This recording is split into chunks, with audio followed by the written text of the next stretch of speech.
Good afternoon, all of you, and good afternoon, everybody online. Okay, uh, there was just one thing. On Sunday, the institute has some test to conduct here. So, अरे सुनो,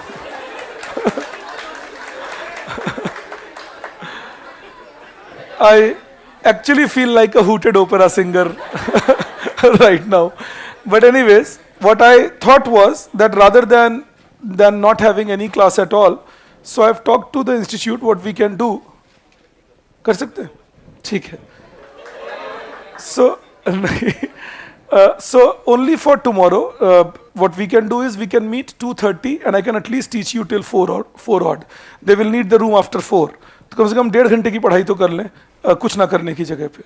All right, so 2:30 to 4 tomorrow's class. Then Sunday and Monday you can have an off. So you have a nice Christmas going on. और एक बात मैं आपको पहले से बता देता हूँ, next week, as I had told you earlier, I'm just reminding, it will be from Tuesday to Sunday.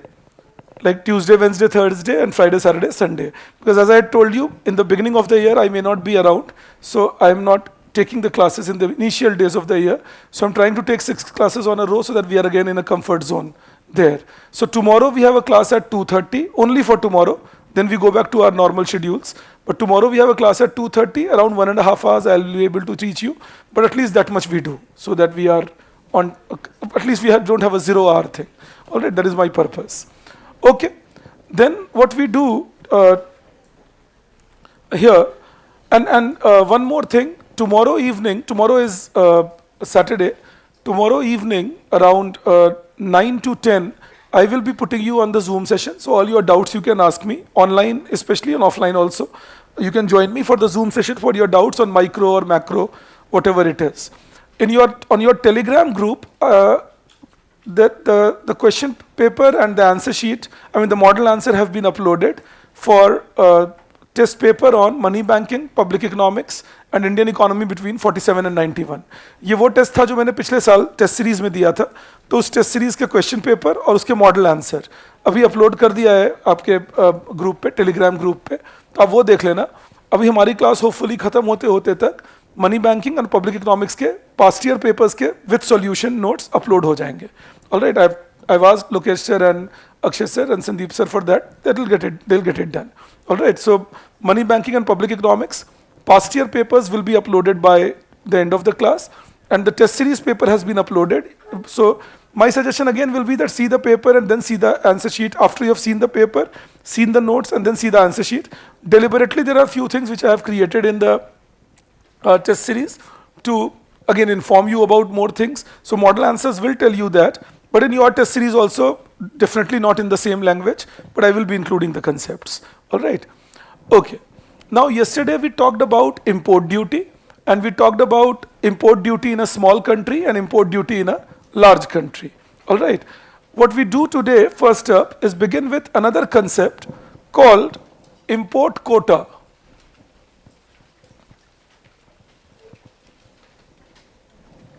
Import quota. Yes, yes.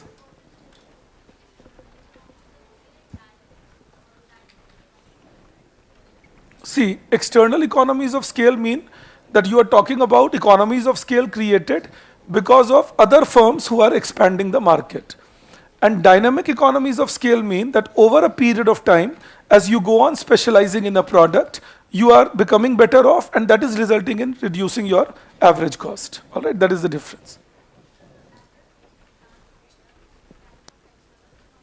So yes, so the apple plants in India are expected to create external economies of scale. That is the aspect. Okay. Now when we talk about import quota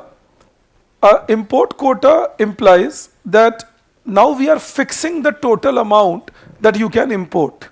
Now we are fixing the total amount that we can import. All right, that is import quota, that we are fixing the total amount that can be imported. So I'll tell you what that implies. Think like this.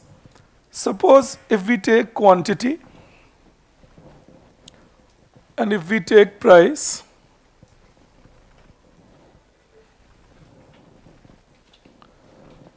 demand and supply. There was one more thing I had to tell you. starting from third week January, I will be initiating a program. I'm just telling you because तुम तो मेरे बच्चे हो, तुम्हें तो खैर in any case accessibility है. But अगर आपके कोई दोस्त हैं जो prelims की तैयारी कर रहे हैं, for economics purpose, I am bringing in a system where I will be discussing around 25-30 questions on prelims mode, topic wise, like say beginning with first micro, NCRT, and national income, and then gradually moving in money banking, financial economics, and so on. All right. So I will be discussing that every kind of 10 days, 12 days, and I will be covering the economics syllabus like that. I'm doing it on YouTube. The purpose again is nothing else, but if we can reach out and some more people can be benefited by the right system. अभी मैं देखता हूँ ये सब चीज़ करने के और prelims के सो कॉल्ड इकोनॉमिक्स की तैयारी कराने के लोग पैसे ले रहे हैं लोगों से. बजट और इकोनॉमिक सर्वे के थ्रू काफ़ी सक्सेस मिला मुझे, तो मैं चाह रहा हूँ ये पैसा लेने का तरीका भी बंद कर दूँ लोगों का.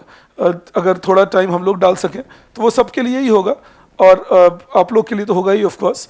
और जो आप में से नेक्स्ट IAS GS स्टूडेंट्स हैं, I am planning to do my past year paper. Like आप देखते होंगे नेक्स्ट IAS का वो प्रीलिम्स टेस्ट डिस्कशन का एक सीरीज आ रहा है.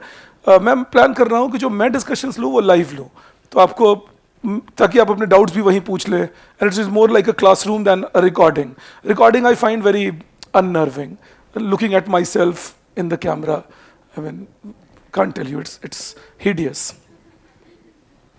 So a better idea is that if I can have a system where you can be along.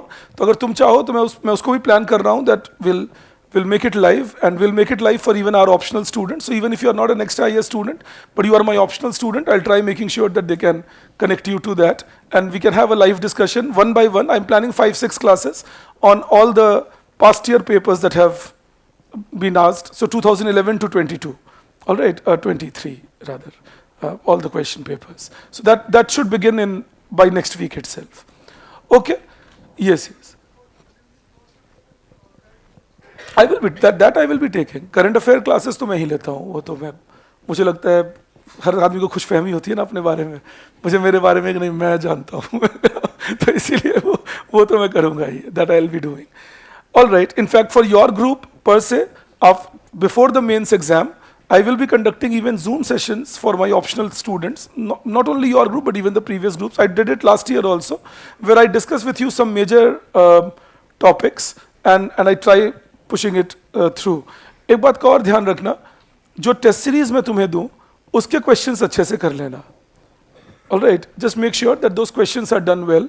The test series that you have to write between prelims and mains, especially if you are writing mains, because I designed that test series in my mind in a manner where I expect what they can ask, and till now I have had a decent success rate in my prediction things. That what is it like? I still remember I asked 12th Finance Commission again this year in my test series.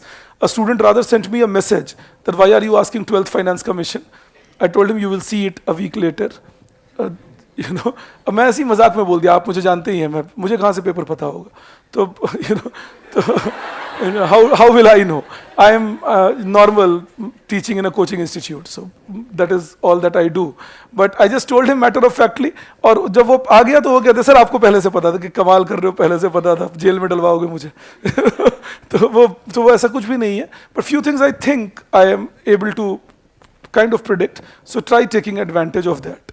Okay. Now see, when we talk about this import quota, it works like this.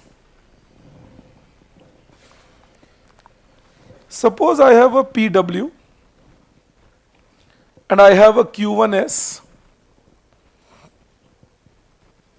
and a Q1D, usual, like yesterday. Now, yesterday we were saying, अब ध्यान से सुनना मेरी बात, तुम draw करने का time दे दूंगा मैं तुम्हें.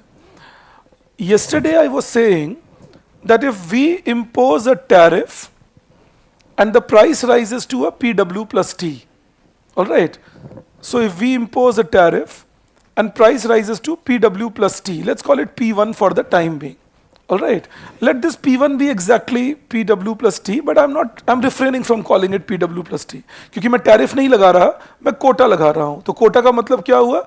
मैं एक लिमिट सेट कर रहा हूँ कि आप कहाँ तक इंपोर्ट कर सकते हो. The maximum amount that you will be allowed to import. That is the limit I am setting. That is the quota I am putting. So now, suppose now this much amount comes, Q2D, and Q2S. What if, rather than imposing a tariff, I say that the country has an import quota and a country cannot import more than this? You understand that? Tariff ना लगाऊं मैं, tariff लगाने की जगह मैं ये बोलूं कि आपके कंट्री का एक import quota है और वो import quota कितना है? Q2D minus Q2S. उतना ही जितना क्वांटिटी आप इंपोर्ट करते अगर मैंने टैरिफ इंपोज किया होता टी अमाउंट का. I am just repeating my self in English that suppose if I fix as the government of the country an import quota equal to Q2D minus Q2S, which is the same amount of quantity which you would have imported if I had charged a tariff PW plus T. Now I'm saying something, you tell me if you would agree, I hope you do. I'm saying that if I fix an import quota Q2D minus Q2S, that will automatically imply that the price in the domestic market will rise from PW to P1. Isn't it? बात तो बराबर ही है ना. मैं price बढ़ाऊं जिसकी वजह से quantity कम हुआ या मैं क्वांटिटी कम कर दूं जिसके वजह से प्राइस बढ़ जाएगा. Alright? I increase the price due to which the quantity gets restricted, or I restrict the quantity due to which the price becomes higher. It can be either of the two that I can do. You understand that? So this is again a factor to keep in mind, that when we talk about import quota, if it is a market like this, say a perfect competition kind of scenario, and then if I impose an import quota which restricts the quantity at the same value like what would have been restricted by a tariff, then the deadweight loss created by import quota will exactly be same as that created by the tariff. There will be no difference between the two. The story will remain same and you will still get this point as production distortion loss and this point as consumption distortion loss. Alright? So that is the impact of a quota. That even if you impose an import quota, again, what is the condition I am setting? The condition is the import quota is imposed in a manner where it is exactly restricting the commodity by same amount that a tariff would have restricted. And in that case, the welfare impact of the quota will be no different from that of the tariff. The welfare impact of quota will be no different from that of tariff. अगर मैं एक minute के लिए ये condition हटा भी दूं, alright, say I say that okay, कुछ भी कोटा लगा दिए और वो कोटा लगा के ये पहुंच गया that you cannot import more than this value. तो अगर मैं ये कोटा लगा देता हूं और मैं इंपोर्ट इतना ही कर सकता हूं, that again means that given the country's demand curve and given the country's supply curve, price in the country will rise till here. And again consumer surplus, producer surplus, before quota, after quota will leave me with a deadweight loss this and this area.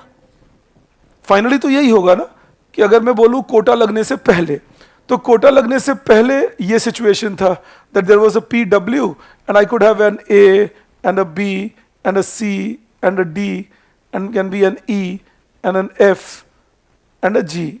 बस कल की तरह ही बात कर रहा हूँ. तो ये कोटा लगने से पहले कंडीशन था. And then this A, B, C, D, E, F, G was the consumer surplus plus producer surplus. Then I impose a quota.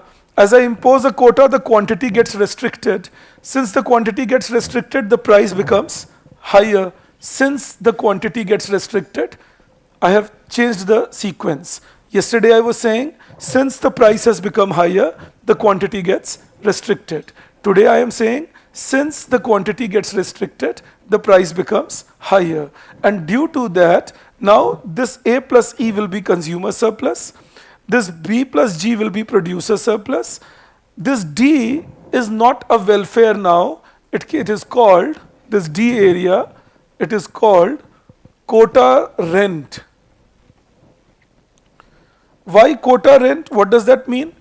जब आप import quota लगाते हैं, then you are saying that I am giving some people the license to import and only they can import and sell in the market.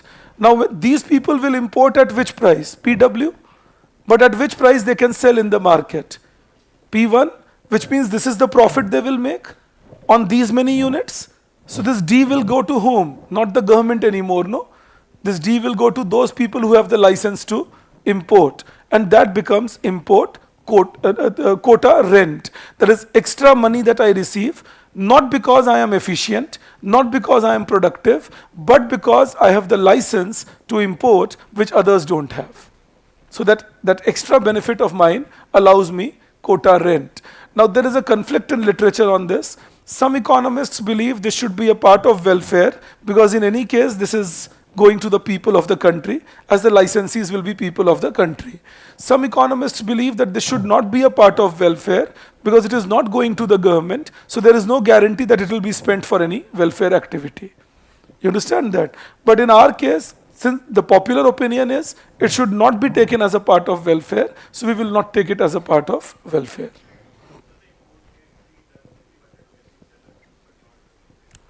No, only by some licensed producers who have the license to import.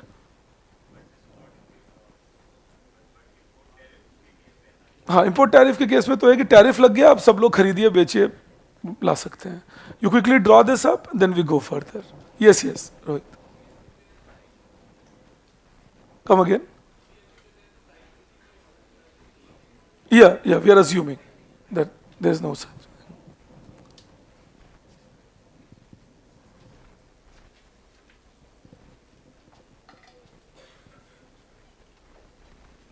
Thank you, Divyanshi. Yes, I think we will. International Eco, I think I need around 6-7 more classes, so should get over.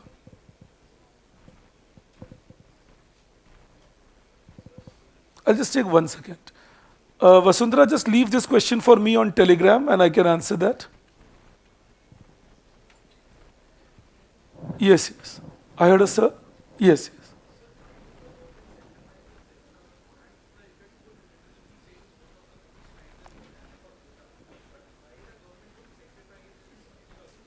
No, see, even when you impose a tariff, you have an administrative cost of imposing a tariff. There can be smuggling activities resulting due to that. So there are various reasons. On some commodities, you impose a quota. On some, you impose a tariff. It is done like that. Yes.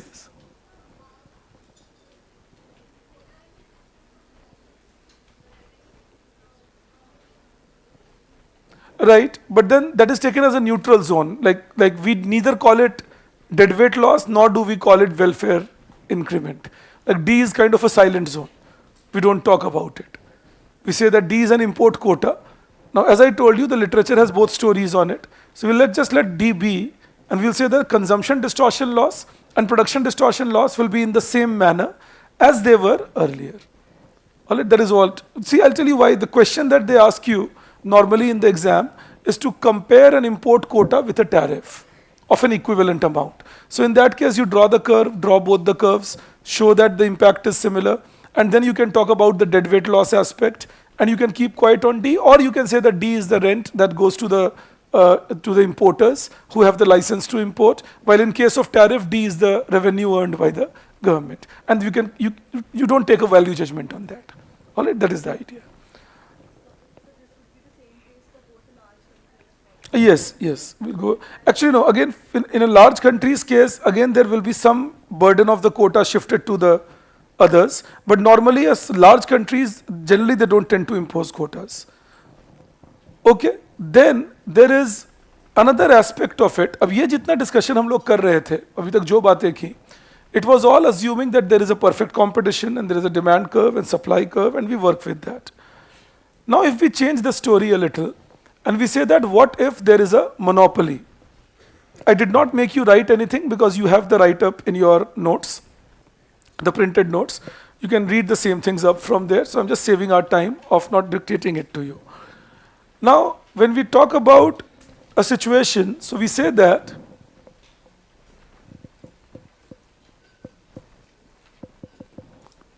imposition of import tariff by a country where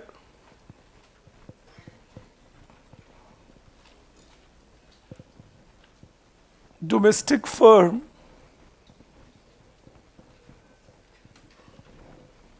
has a monopoly. Imposition of import tariff by a firm where domestic firm has a monopoly.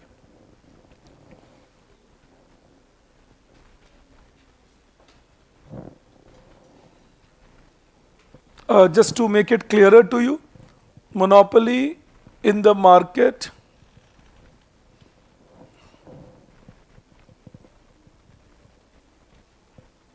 of imported product.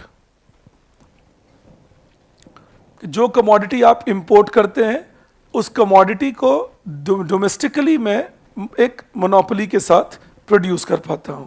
That is the condition we are setting up here. That may not necessarily be the case, Divyanshi. It may not necessarily be more welfare oriented. Imposing a tariff rather attracts more smuggling. Remember that, Sushant.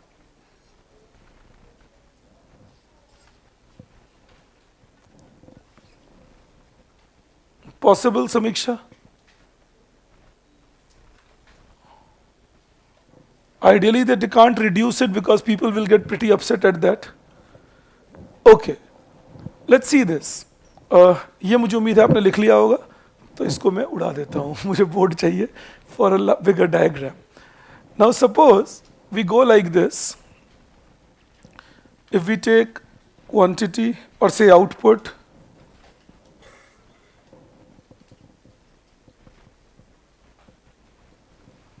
and we take AR and MR and MC. And again, monopoly doesn't have a supply curve, but for the time being, we will assume that let MC curve represent the supply curve. All right, a monopoly will not have a supply curve, but for the time being, we will assume that let MC curve represent the supply curve. That is our assumption for the time being, that monopoly doesn't have a supply curve, but for the time being, we assume that let MC curve be the supply curve. All right. Now see, if we take AR and we take MR and we take MC, all right, if we take AR, we take MR and we take MC. Now along with that, we suppose say that this is PW. All right, this is PW. This is Q1S and this is Q1D, import by the domestic country. Marginal cost curve supply curve है, so वहाँ से पता चल गया Q1S. And AR function is the demand curve, so from there I get the Q1D, and the difference between the two can be said to be import of the country. Of course, if there was no import, then the equilibrium would have happened here. This would have been the quantity traded in the market. This will be the price. अगर import नहीं होता तो ये होता.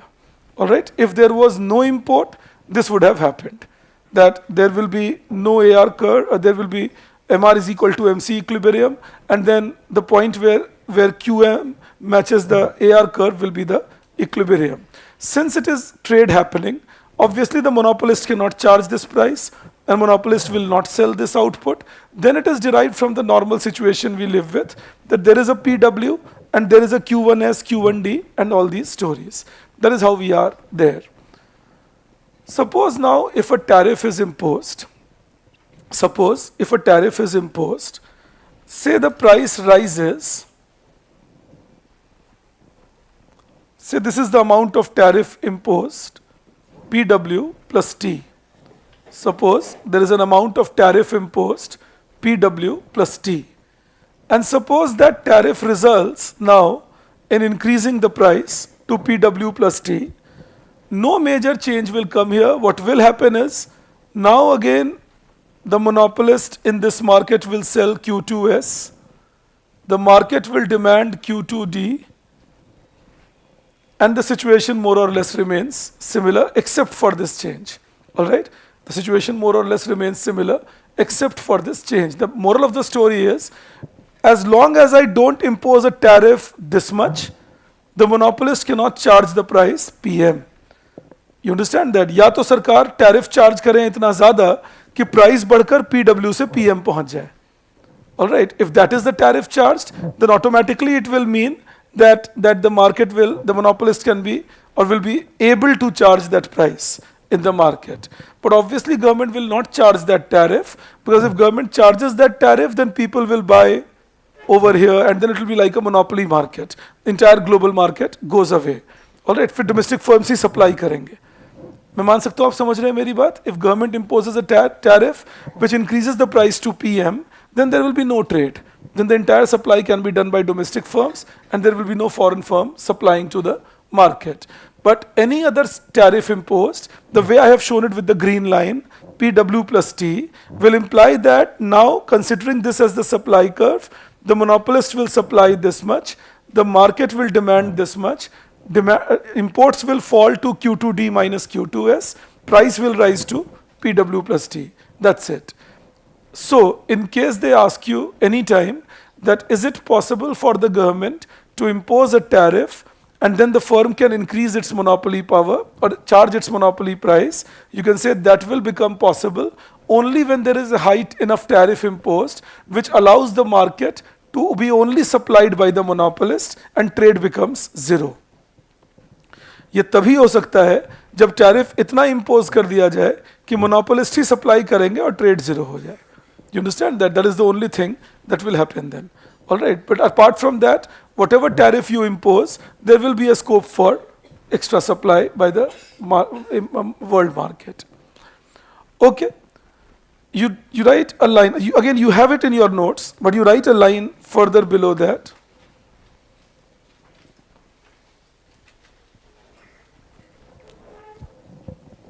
Generally, they don't. In a perfect competition, whether you impose a quota or you impose a tariff, it's equivalent. Divyanshi, that is the stand you will take.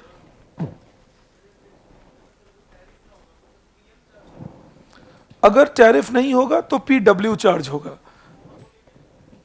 मैंने ये कहा कि अगर टैरिफ इतना बड़ा हो जाए कि PW के जगह पे प्राइस PM हो जाए मार्केट में, तो कोई ग्लोबल ट्रेड नहीं होगा और उस केस में सिर्फ PM और QM सप्लाई होगा, PM चार्ज होगा. ठीक है?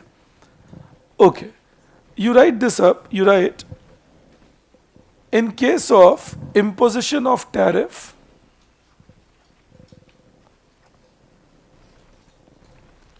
in case of imposition of tariff under monopoly, imposition of tariff under monopoly, it is behaving similar to competitive market in terms of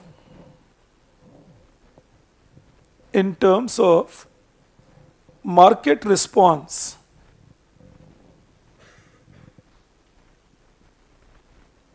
That is,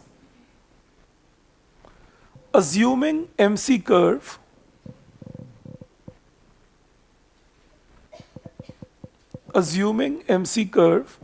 to be the supply curve,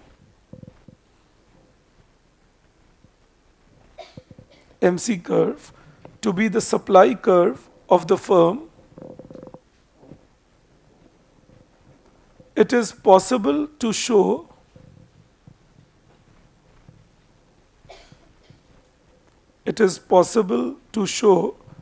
that a tariff will result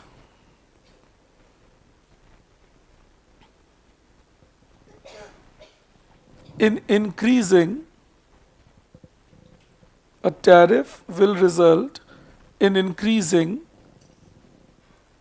monopoly firms' capacity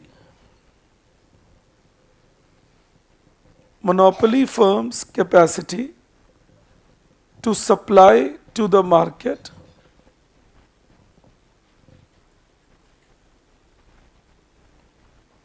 to supply to the market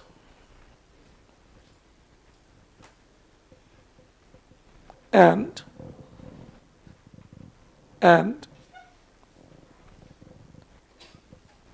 it will reduce demand in the market,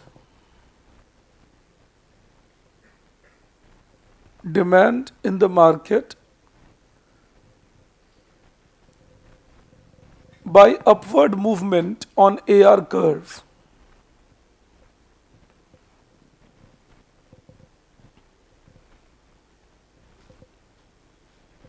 Full stop.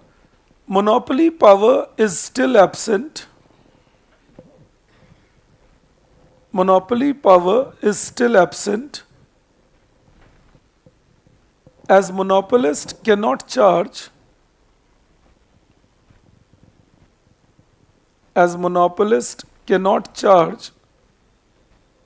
price PM.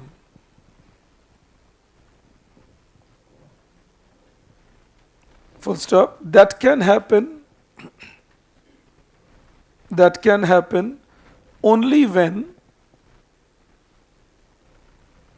the firm imposes a tariff. When the government imposes a tariff, only when the government imposes a tariff such that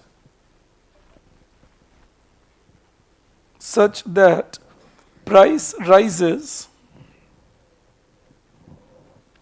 to PM and the market becomes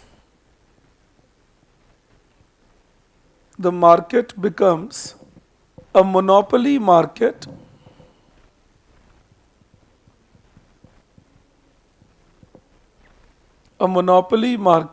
with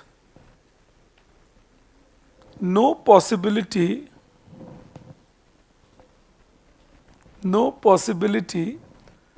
of import.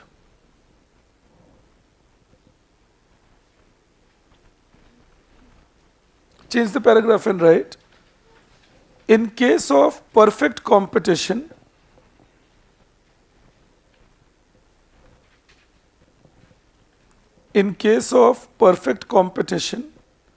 the impact of import tariff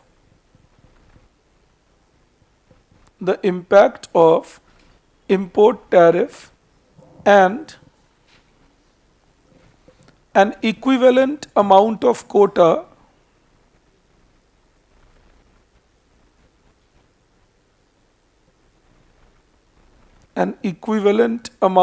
quota are equal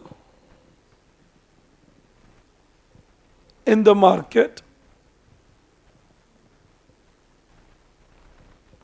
that is, rise in price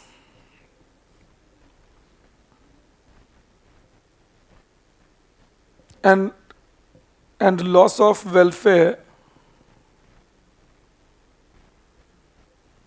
are equal in both cases. Full stop. However, under monopoly,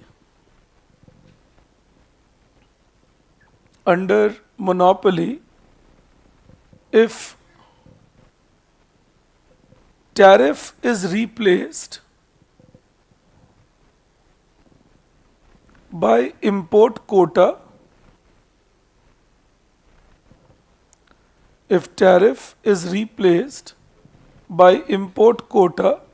then the impact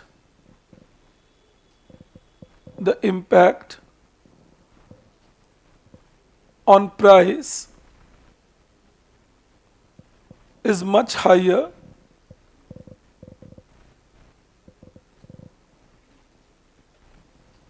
compared to that in case of tariff.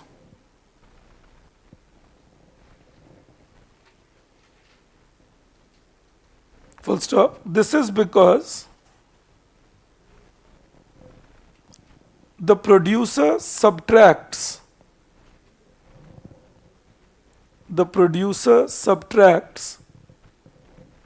amount of quota from domestic AR curve. The producer subtracts amount of quota from domestic AR curve and uses monopoly power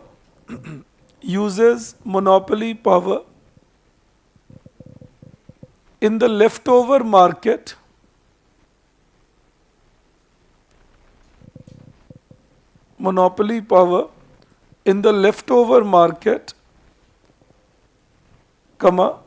by drawing the new AR curve after quota,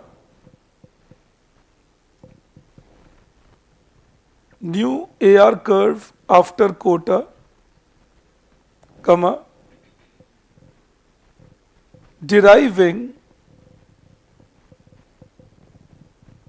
MR curve after quota and equating this MR to MC to achieve new equilibrium output.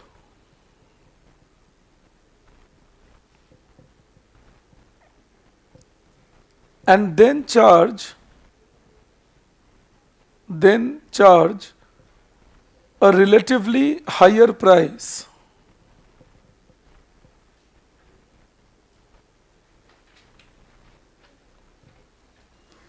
Okay, what I made you write, I am just explaining it to you. That whatever you have written, how will that make sense? Suppose I introduce a quota in case of market having monopoly. So again say we take output and we take AR, MR and MC. And suppose this is the demand curve or AR curve before quota. Alright, this is the demand curve or AR curve before quota. Suppose also that this is the MC curve. Suppose now what the monopolist realizes or the government says that we are imposing say 100 units import quota. Alright, अब ध्यान से सुनिएगा आप मेरी बात. Government says we are imposing 100 units import quota. At every price, the monopolist understands that the AR curve facing them is not the quantity shown by this curve, but 100 units lesser than this. आप समझ पा रहे हैं मेरी बात? कि मान लीजिए सरकार ने कहा कि हम लोग इम्पोज कर रहे हैं 100 यूनिट्स इंपोर्ट कोटा, तो मोनोपोलिस्ट के क्या समझ में आया कि पहले अब इस प्राइस पर अगर इतना मार्केट अवेलेबल था तो अब 100 यूनिट्स कम अवेलेबल होगा, इस प्राइस पे अगर इतना मार्केट अवेलेबल था तो अभी 100 यूनिट्स कम अवेलेबल होगा. मतलब ये जो डिमांड कर्व है ये 100 units to the left shift कर जाएगा. You understand that? If the monopolist realizes that now at every price I have a 100 unit lesser amount available for myself because that much is the import quota permitted by the government. So if that much is the import quota permitted by the government, it automatically then means that for the monopolist, the market is not this entire DD, but actually this DD minus 100. You understand that? Iska result kya hoga? That suppose the monopolist now draws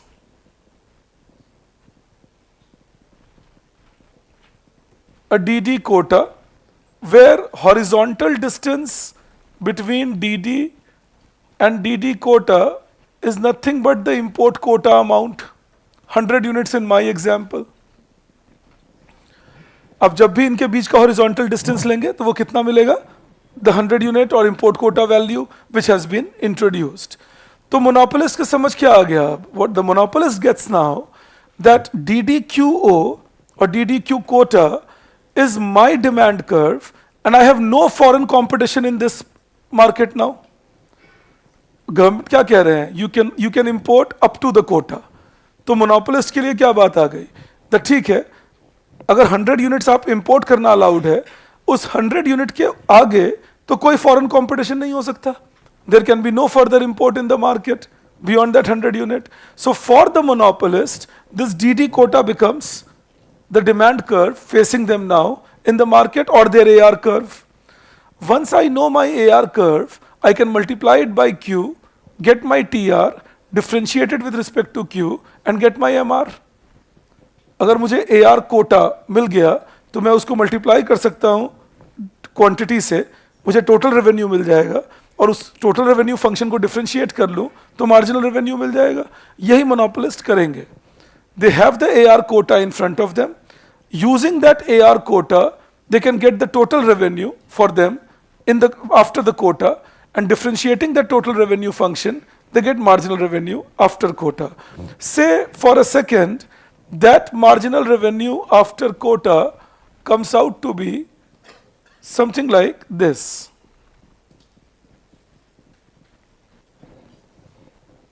All right, say it comes out as this MR quota. All right, now in that case the monopolist will decide that my equilibrium is here, MR quota equals MC. I will sell this output Q1 and I will charge this price P1. You understand that? Monopolist ये कहते हैं कि भाई मेरा तो output हो गया ये Q1 और मैं ये प्राइस चार्ज करूंगा P1. All right, and this is my MR quota that I am charging. समझ पा रहे हैं आप मेरी बात? अगर सुनना ध्यान से अब इस बात को, अगर टैरिफ लगाए होते सरकार, if an equivalent tariff would have been imposed, तो क्या होता? ये पॉइंट इक्विलिब्रियम होता. अब सोच के देखिए, अगर टैरिफ लगता तो मोनोपोलिस्ट को नया डिमांड कर्व क्या दिखता? डीडी कोटा, और उस पर equilibrium would have been wherever my MC would have matched that demand curve, and then the monopolist could have charged this price PM and would have sold this output say QM. लेकिन चूंकि कोटा लगाया गया और tariff नहीं, तो monopolist is supplying lesser output and monopolist is charging a higher price. जब perfect competition में भले ही कोटा लगे या टैरिफ, effect सेम रहता था. In a perfect competition, whether you impose a quota or you charge a tariff, the impact will be same. But in case of monopoly, if you offer a quota, then the monopolist will choose this demand quota curve, will derive its MR quota curve and find a price P1 and an output Q1. On the other hand, if this had been a tariff, अगर ये tariff हुआ होता equivalent amount का, तो demand तो monopolist का उतने से ही घटता ना फिर. An equivalent amount of tariff will mean losing equivalent demand, but then it would have meant this new demand curve facing the monopolist, and the monopolist would have been charging a price like this, PM, because the world price would have made them charge a price like that, PM. चलो ऐसे समझ लो, अगर tariff लगा होता तो market में price बढ़ के PM तक चला जाता, and then the monopolist could have supplied this QM at the market price PM. So a tariff would mean higher supply and lesser price charged by monopolist. But a quota will mean that the monopoly power is higher and therefore higher price and lesser quantity supplied by the monopolist. You draw this up, I have to make you write 2-3 lines. Again, your notes have the things, but still.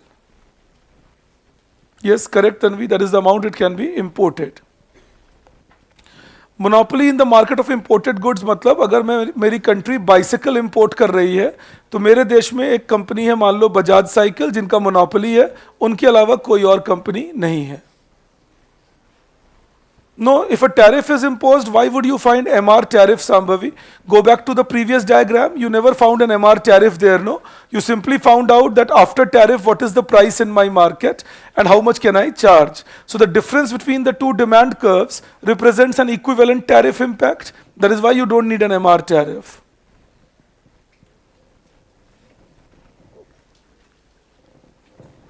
जो मैं सांभवी को समझा रहा था, आप सबको समझा देता हूं क्योंकि समझने में ये थोड़ा वक्त लगता है. समझना ये बात, आपके मन में ये बात आ सकती है that why are we choosing this as the equilibrium after tariff? The logic is very simple. This yellow demand curve comes after the quota has been subtracted. So if I impose an equivalent amount of tariff which has the same impact as quota on my demand, then again the monopolist will face what demand curve in the market? The yellow demand curve. And in that case the monopolist can increase the price to what extent? PM. क्योंकि एक तरह से अब आप बात कर रहे हैं कि अगर ये PW वर्ल्ड प्राइस था और आपने PW प्लस T टैरिफ लगा दिया सच दैट वर्ल्ड प्राइस बढ़ा और डिमांड घट के यहां आ गया यहां जाने की जगह. You understand that? That is why the monopolist can charge a higher price. All right? So that is the logic we apply here. I'm deliberately not complicating the diagram with a PW and all. So the two things you have to remember is that a monopolist can charge a higher price due to quota for a simple reason that if you are imposing a quota, there is no threat on the monopolist of any extra import after the quota has been exhausted. But in case of tariff, the monopolist knows that if I increase the price and there is a possibility of import, people will import that rather than buying it from me. So they won't increase the price. And the same logic due to which they control output, they have more monopoly power if there is a quota compared to when there is a tariff. A tariff means you are saying I am putting a tax, but any amount can be imported, which means that the threat to monopoly power is that much. In a quota, you are saying I am fixing the quota and you cannot import beyond that. And that gives me more monopoly power. You understand that? That is why the difference here. Okay. ये question UPSC ने एक साल पूछा है but ये पूछने के chances हैं दोबारा तो आपको पता रहना चाहिए ये. Alright, you take this up, you write, yes, yes. No, parallel, because it's a shift on the horizontal axis. All right. You take this up, you write, in case of a quota, in case of a quota, the monopolist knows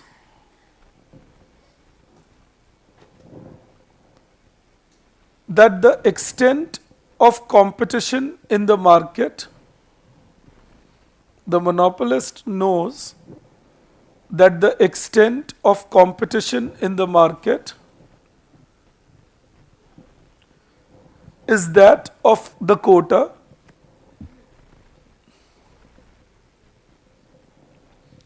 and after that they have complete monopoly power. After that they have complete monopoly power. Full stop.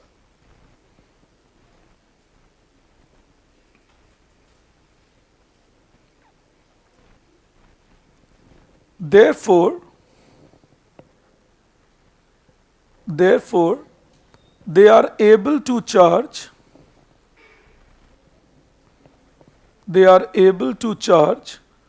a higher price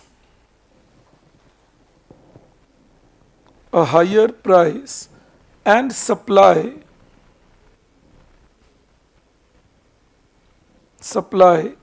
lesser quantity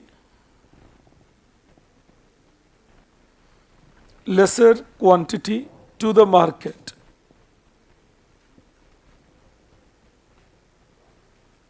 Full stop. Change the paragraph. An equivalent amount of tariff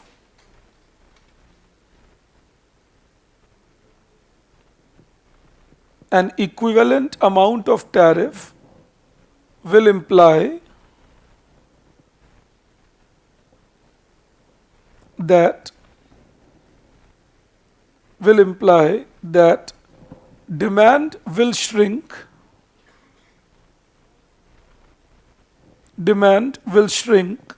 by same value and that will allow the monopolist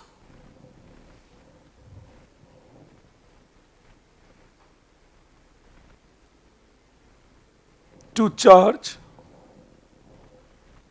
PM as they can replace foreign sellers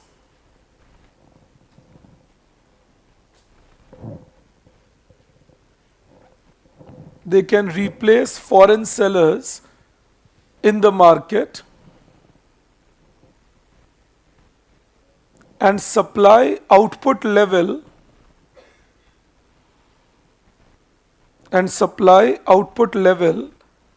up to QM, which is determined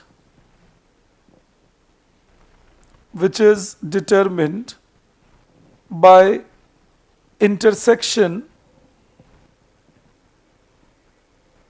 of MC curve with DD quota curve.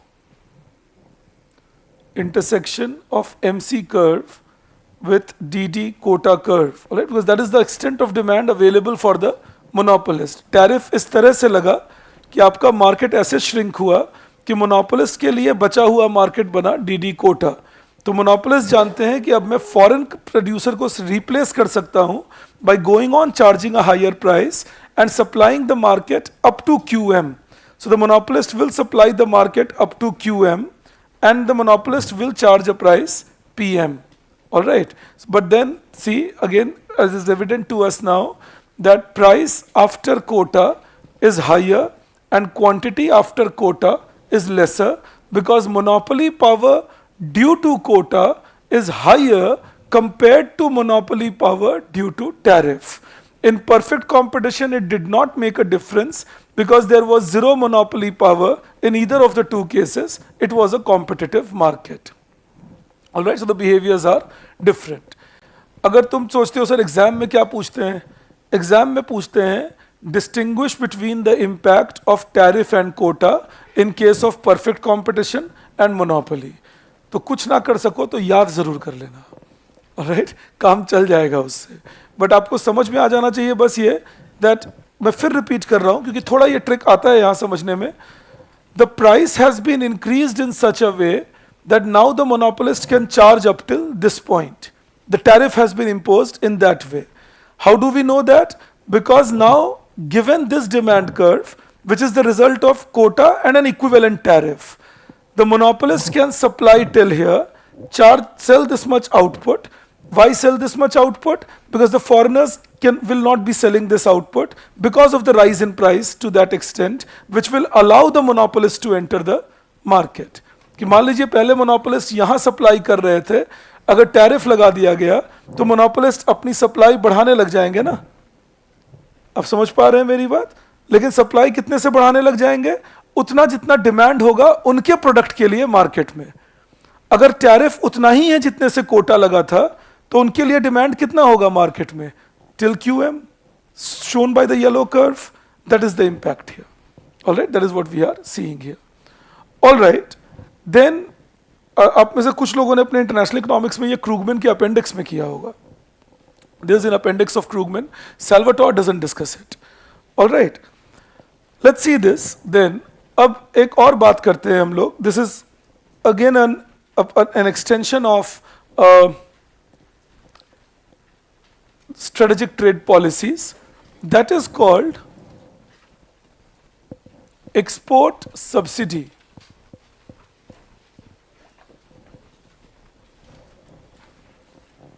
Yes. Imperfect competition, yes. We'll go to as the benefit of the imperfect competitor.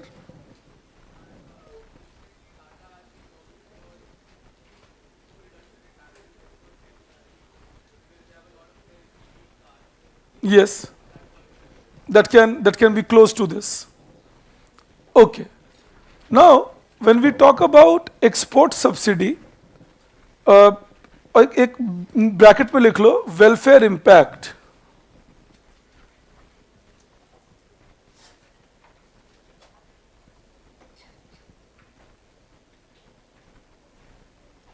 we are using the new demand for assessing the impact of tariff because we are trying to make sure that what if the amount of tariff is same as the amount of quota. That is why you didn't shift it in the last case for a very simple reason, Anushka, because it was a competitive market, so the demand curve was a flat AR, horizontal, so no shift was needed there. And in the previous case, when I do it only for tariff, then we had no comparison with quota, so we didn't need to shift that. Sushant AR Kota को multiply करो Q से तो TR Kota मिलेगा, differentiate करो MR Kota मिलेगा, वहां से मिले ये value.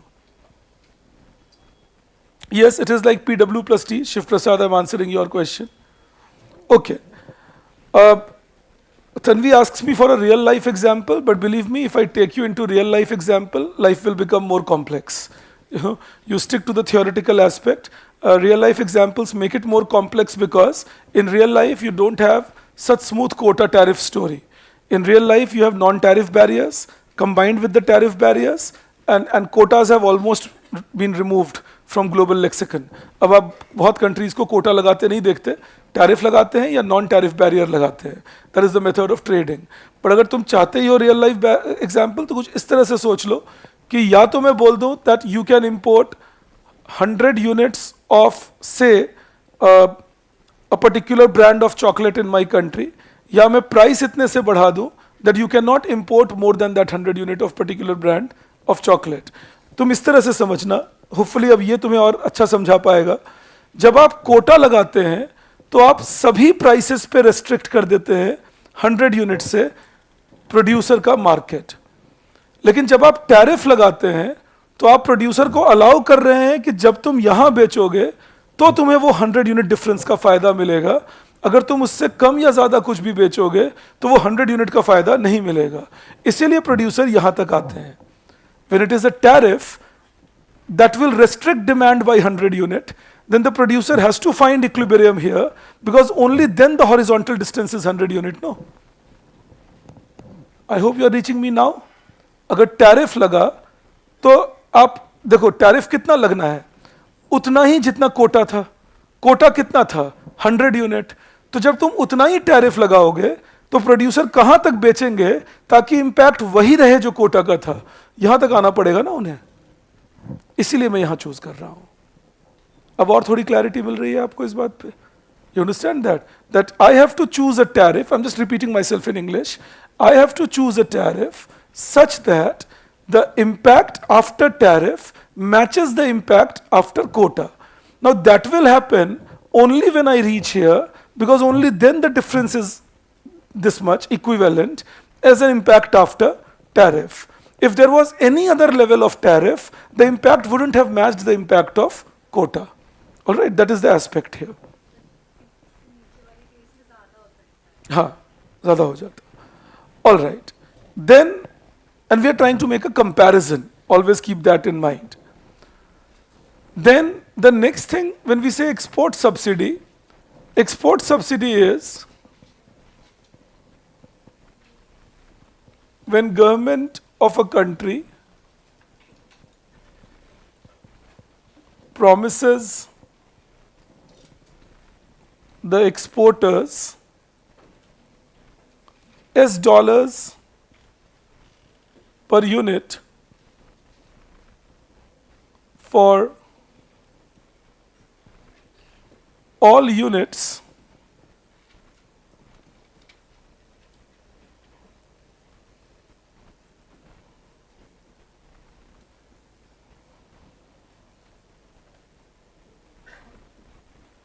that they export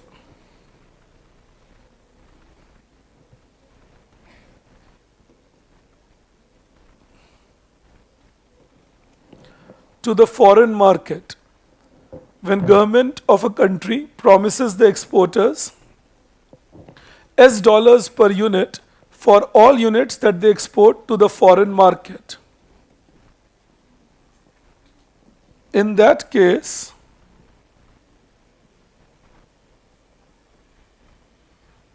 the exporters choose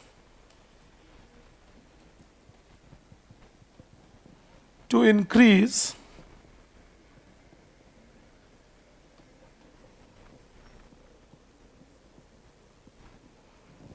the price of domestic commodity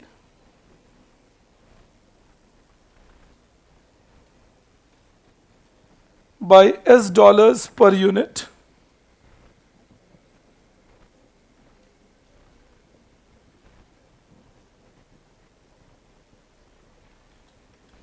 even in domestic market.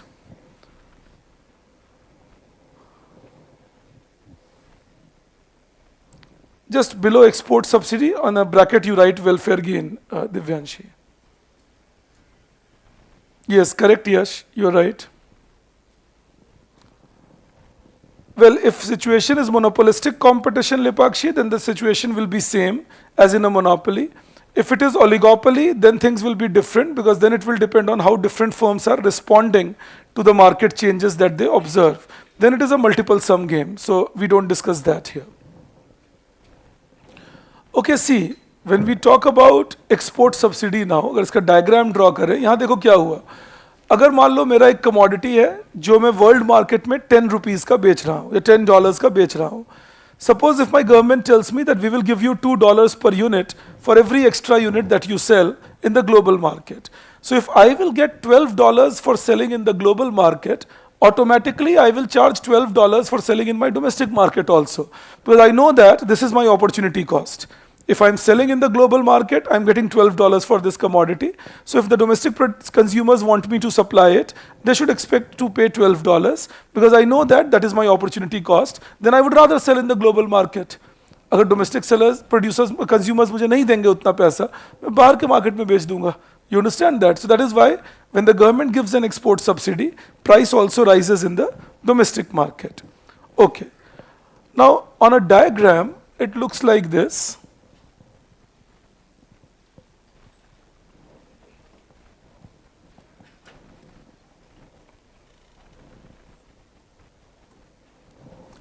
If we draw, say again, demand curve,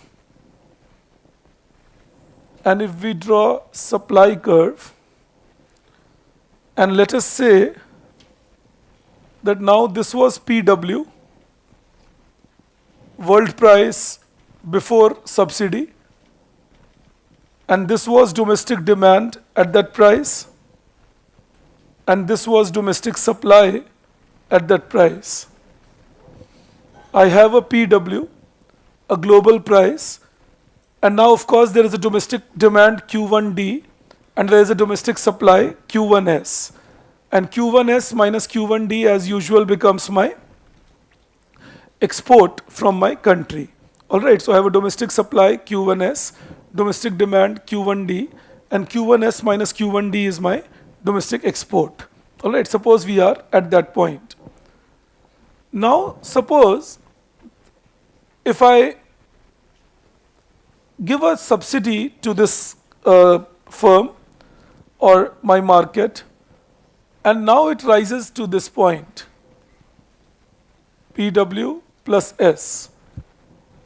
Alright, अब डोमेस्टिक मार्केट अभी मैं आपको यही लिखवा रहा था कि अगर सरकार $S का सब्सिडी देंगे फर्म को तो डोमेस्टिक मार्केट में भी प्राइस PW plus S से बढ़ जाएगा.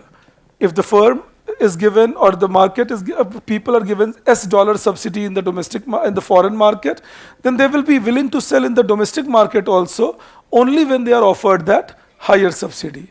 I hope we are all clear on that. Okay, and that will then mean that domestic demand can fall further to a Q2D, but the suppliers will be happy selling more, a Q2S.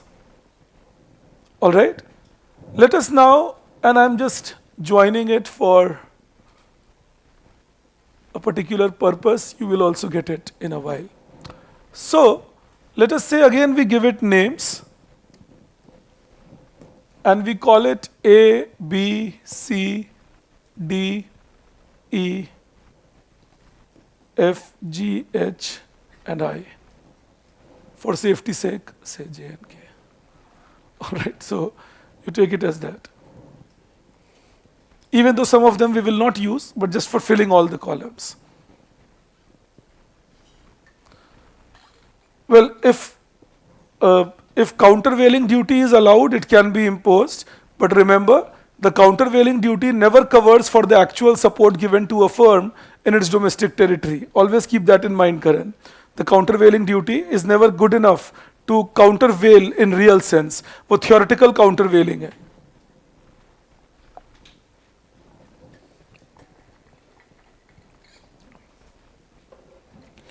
Okay. Now think if we talk about consumer surplus before subsidy,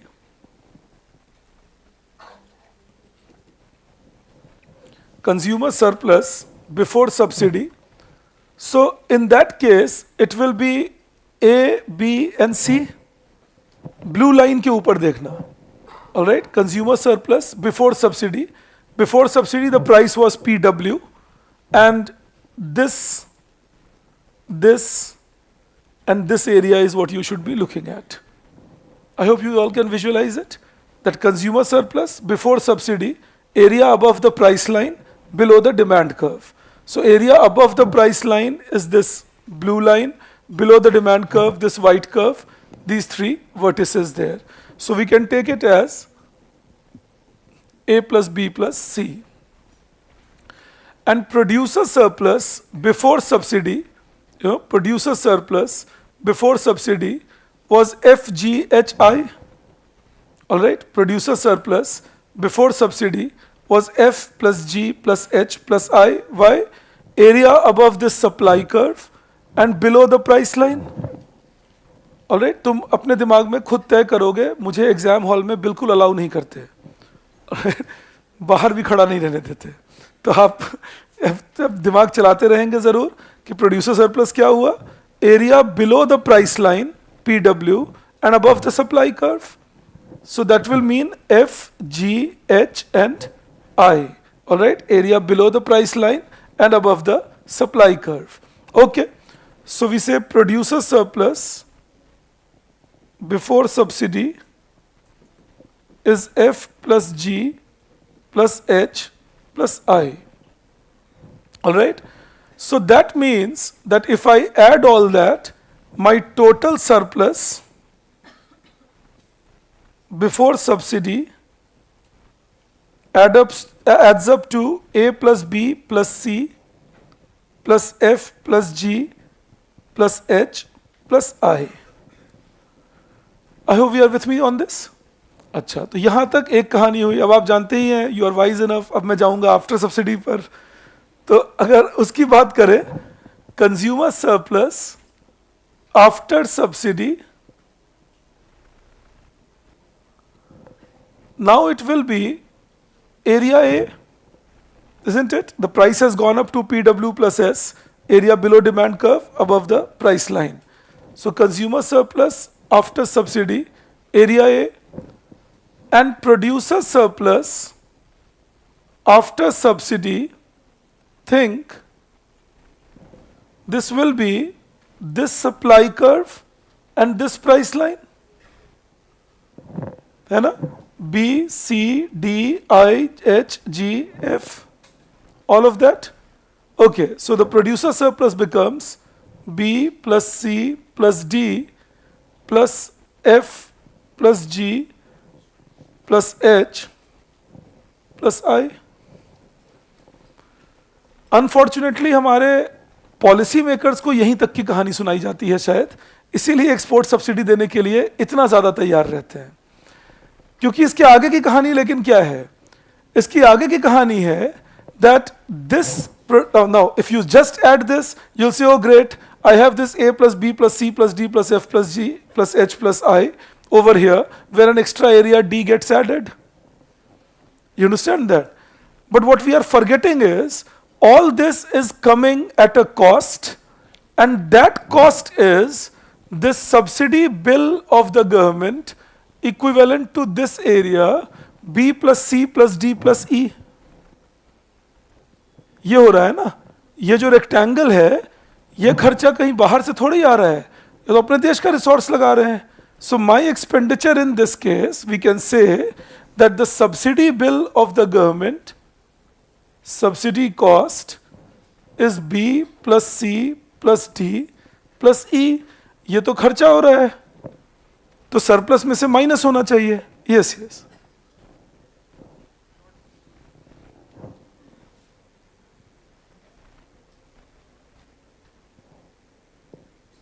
Not B. Yes, yes.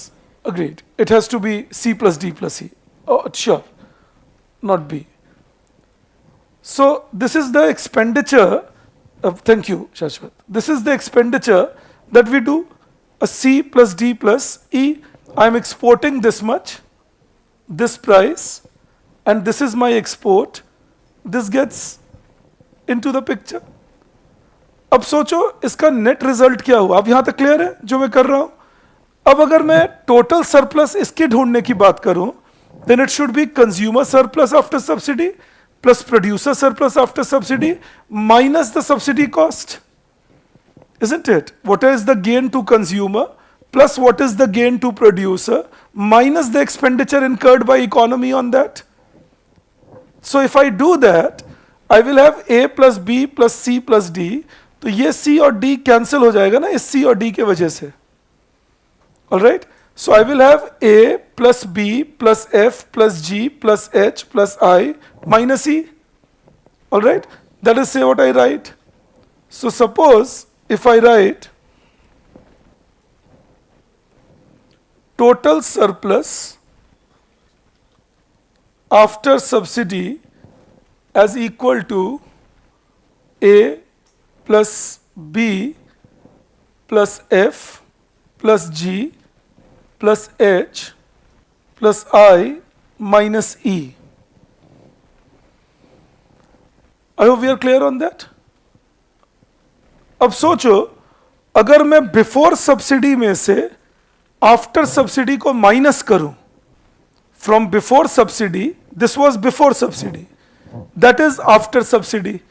If I take this minus this A will get cancelled, this B will get cancelled, C will remain as it was, then this F will get cancelled, this G gets cancelled, this H gets cancelled, and I gets cancelled. I am left with a C minus E, which is a C plus E. You understand that? A C minus E, which will be a C plus E. और इसका मतलब my total surplus before subsidy was C plus E times more than my total surplus after subsidy. My total surplus before subsidy was C plus E times more than my total surplus after subsidy, unambiguously making me worse off. Remember, even if I am a large country, what will it do? If I give subsidy, it will reduce the price of my exportables in the market and even shifting terms of trade against me. जब मैं एक importer था और large country था, तब तो जब मैं टैक्स लगाता था तो टर्म्स ऑफ ट्रेड मेरे फेवर में आते थे क्योंकि इंपोर्ट्स का प्राइस गिरता था. अब यहां सब्सिडी किस पे दे रहा हूं मैं? On exports. So because of subsidy whose price will go down in the world market? My exports. You understand that? So I don't have any terms of trade benefit. And look, I have this area as the loss, C, and I have this area as the loss, E. You know why? Because now this area E is my production distortion loss and the area C is my consumption distortion loss. ये वो consumers हैं जिन्हें मैंने subsidy दिया, उसकी वजह से चीजें नहीं मिल पाई. Alright, these are those people that these commodities were shifted outside. ये बाहर बेच दिए गए, जबकि मेरे डोमेस्टिक टेरिटरी में भी लोग इतना पैसा देने को तैयार थे अगर सब्सिडी नहीं लगाई जाती तो. If the subsidy had not been imposed, then this unit would have been sold in which territory? My domestic territory. Now it is sold abroad. You understand that? So this is consumption distortion loss. And this is those part of sale that my domestic seller was not capable of doing, but becomes capable only because of the subsidy I give this person. So that becomes the production distortion loss. So I have a consumption distortion loss and I have a production distortion loss. मैं आपको पूरी कहानी फिर से सुना रहा हूं. अगर आप कहीं भी कुछ मिस किए तो उसे रिवाइज करना. I am repeating it all over again. And you can look at the diagram and I'll keep speaking there. So I started by saying I have an initial price PW. Then I said if a subsidy is given, the price will rise to PW plus S in the domestic territory, because for the exporter is happy that I have this price to charge. All right. Now I said that initially at price PW, my consumer surplus was A plus B plus C, area above the price line, below the demand curve, and my producer surplus was F plus G plus H plus I, area below the blue line and above the supply curve. So I said A, B, C, F, G, H, I becomes my total surplus. Then I impose a subsidy. The quantity demanded falls to Q2 and quantity supplied rises to Q2. Then I say my consumer surplus gets restricted to this A. My producer surplus now becomes, because now the producer is able to sell this much at this price, all these units till Q2S. So the producer surplus becomes B, C, D and F, G, H, I. So I have a D getting added to producer surplus and B and C also, of course, but B and C is the transfer of consumer surplus to producer surplus. But D is an extra unit getting added to producer surplus because they are selling more now. And then I say that okay, this is my total addition to consumer surplus and producer surplus, but the economy has to bear a price for this. And what is that price? The subsidy bill of the government. So if we take the subsidy bill of the government, that comes out to be the rectangle C plus D plus E. Why? Because the exports are Q2D minus or Q2S minus Q2D. तो वो हो गया मेरा breadth और ये हो गया मेरा length. Alright, तो वे rectangle का value find out करूंगा, वो हुआ C plus D plus E. That becomes my the subsidy to the subsidy bill to the government. Now we say that total surplus in the economy is consumer surplus plus producer surplus minus subsidy bill of the government. Alright, कि ये benefit पाने के लिए खर्चा क्या किए. अब पता है क्या, यहां तुम्हें एक बहुत आसान बात समझ आ जाएगी इस चीज में. देखो, जब मैं ये सारा कुछ करता हूं तो मुझे पता चलता है कि पहले के मुकाबले एक्स्ट्रा वैल्यू ऐड हुआ था डी. पहले के मुकाबले एक्स्ट्रा वैल्यू ऐड हुआ था डी, लेकिन एक डेड वेट लॉस हुआ सी, क्योंकि मेरे डोमेस्टिक मार्केट में वो बिक ही नहीं रहा. So I have a dead weight loss C. और दूसरा जो एक्सपेंडिचर था ई, जो कि सेलर्स डोमेस्टिक मार्केट को बेनिफिट नहीं दे रहे. This E is a return that sellers are not able to reach to the domestic market. So C plus E वहीं से इंट्यूटिवली दिमाग में आना चाहिए that this is the idea of loss that I am making. But don't go into those technical details also. Just take a difference between my surplus before and my surplus after. And in that case, when I take the difference, I will be removing everything. I will be left with a C and a minus minus E. So that is my C plus E. Are we clear on that? Okay, I'm making you write something. You please take it down.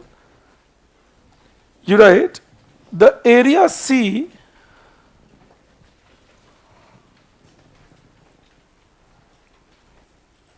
और एक बात समझना, यही theory है. This is the theory behind the warning that Dr. Rajan has been talking about regarding PLI scheme, that we remain watchful about the PLI scheme. Alright, ये जो production linked incentive scheme पे watchful रही है. क्यों watchful रही है? कि ऐसा ना हो that you give more subsidy compared to the benefits that you get out of that. Alright, of course, in the real world we don't have perfect competition and we don't have such smooth transition. In real world, what is happening? We are looking for a situation where the value addition done in India should be higher in amount, at least, compared to the subsidy we are giving people. To begin with, that should be the case.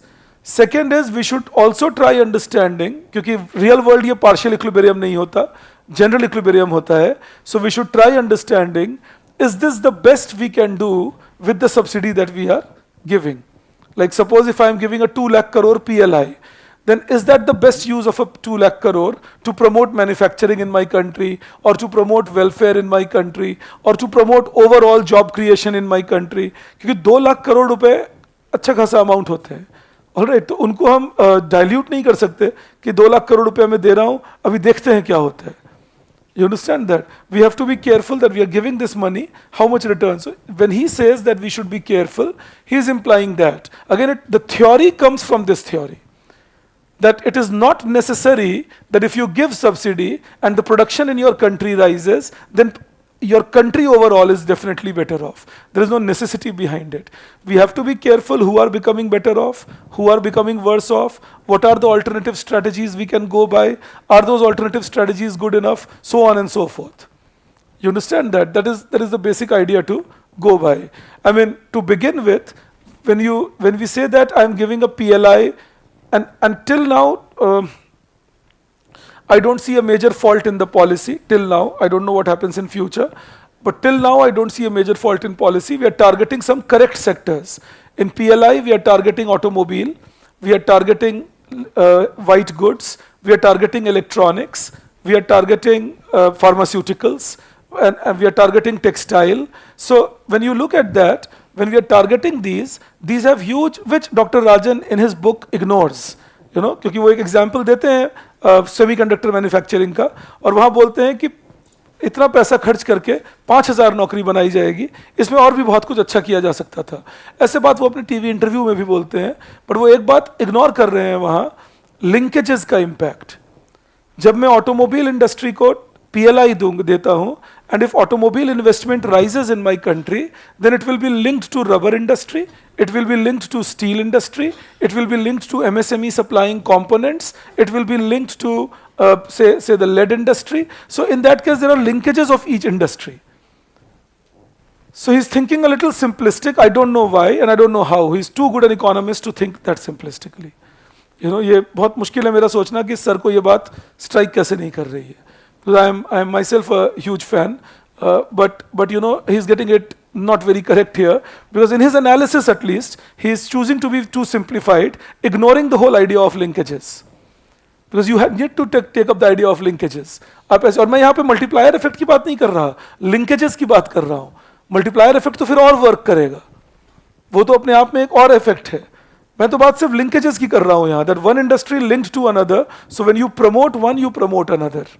You understand that? So whenever there is a discussion, because these are discussions dominating these days, so one way or the other UPSC tries testing you. And I will give you a discussion further when I'm discussing with you the talk on India after 91. But right now I need you to just start thinking on it, that when somebody says what's the use of PLI, it's going to produce this much. Well, one counter view to that can be the linkages are being ignored. The second counter view to that is also, apart from that, is that when somebody says that what's the point if Apple is creating only 15% value in India or 10% value in India, all right? The point is the volume of that value cannot be ignored, all right? जैसे doctor राजन एक बात कहते हैं कि global value chain एक smile curve की तरह है, जिसमें जब आप रिसर्च करते हैं, डिजाइनिंग करते हैं, तो हाई वैल्यू ऐड होता है, और जब आप डीलरशिप करते हैं, सेल्स करते हैं, तो हाई वैल्यू ऐड कर होता है, और बीच में जब आप मैन्युफैक्चरिंग करते हैं तो लो वैल्यू ऐड होता है. I hope I'm reaching you on that. So he says it's a smile curve in his book. That it's a smile curve that if you add high value, मैं उनके book से ही coat कर रहा हूँ, जानबूझ के आपको ये सब बता रहा हूँ ताकि आप जब दूसरों से इस बारे में बात करें तो बिना किताब पढ़े भी किताब पढ़े हुए साउंड करें. Alright? यही मेरा काम है. It's my job that I should make the examiner think you have read Salvatore. I should make the examiner think you have read Koutsianis. So and the other content that is being given in the marketplace.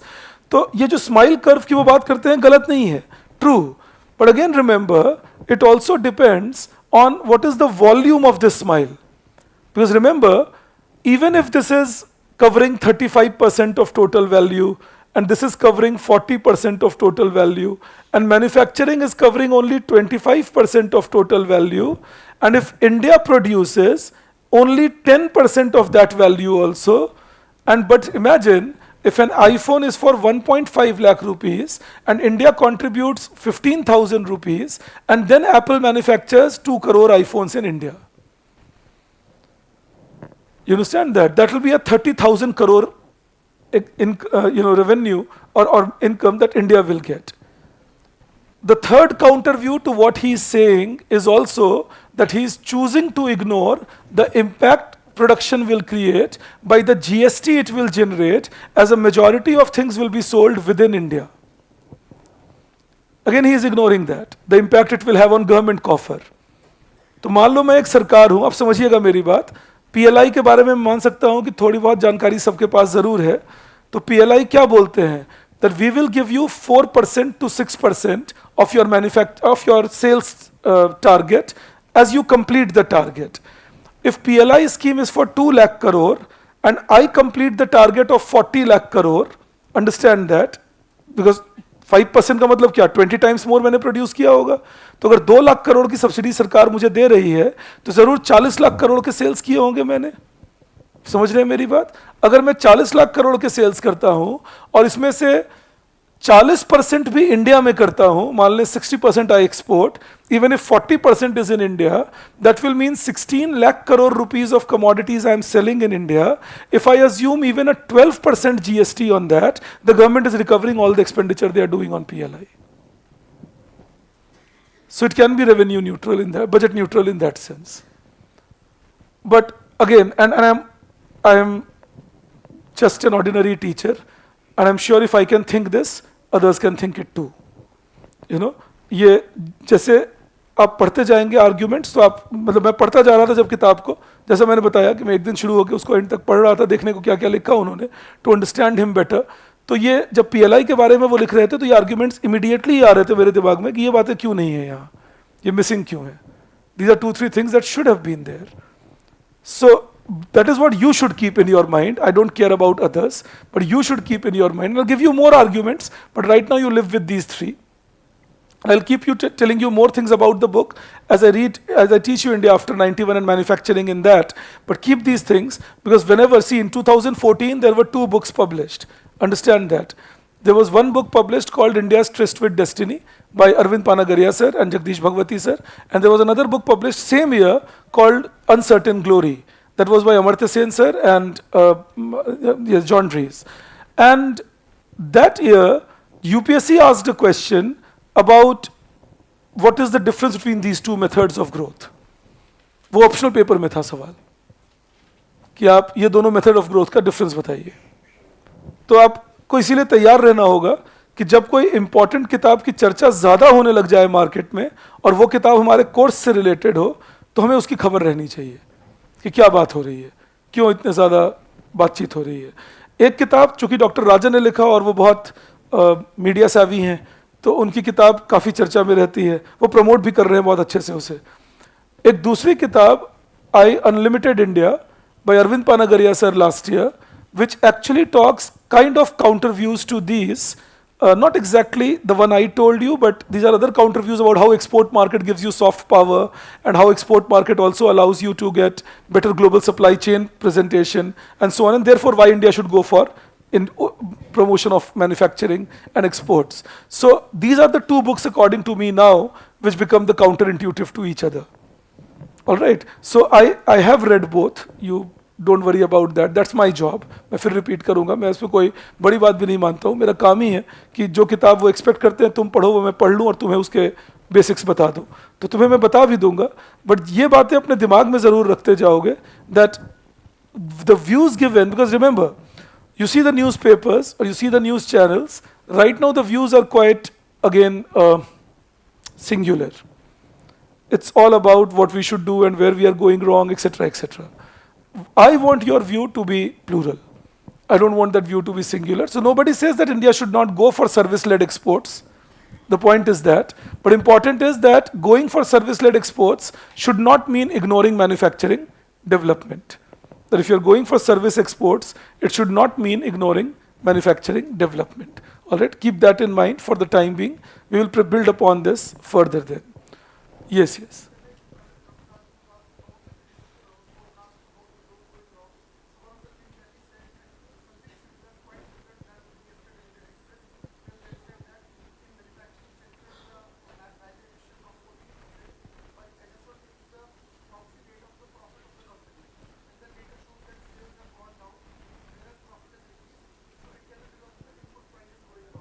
True. Now think, if manufacturing growth is 14%, Udit also wrote the same thing in Indian Express. But Udit, I understand, he has huge issues with the government, so he will find negative in even positives. That is fair enough. Udit had been my student in 2004 at Delhi school. Since then, he was heavily inclined to the left. So that's understandable.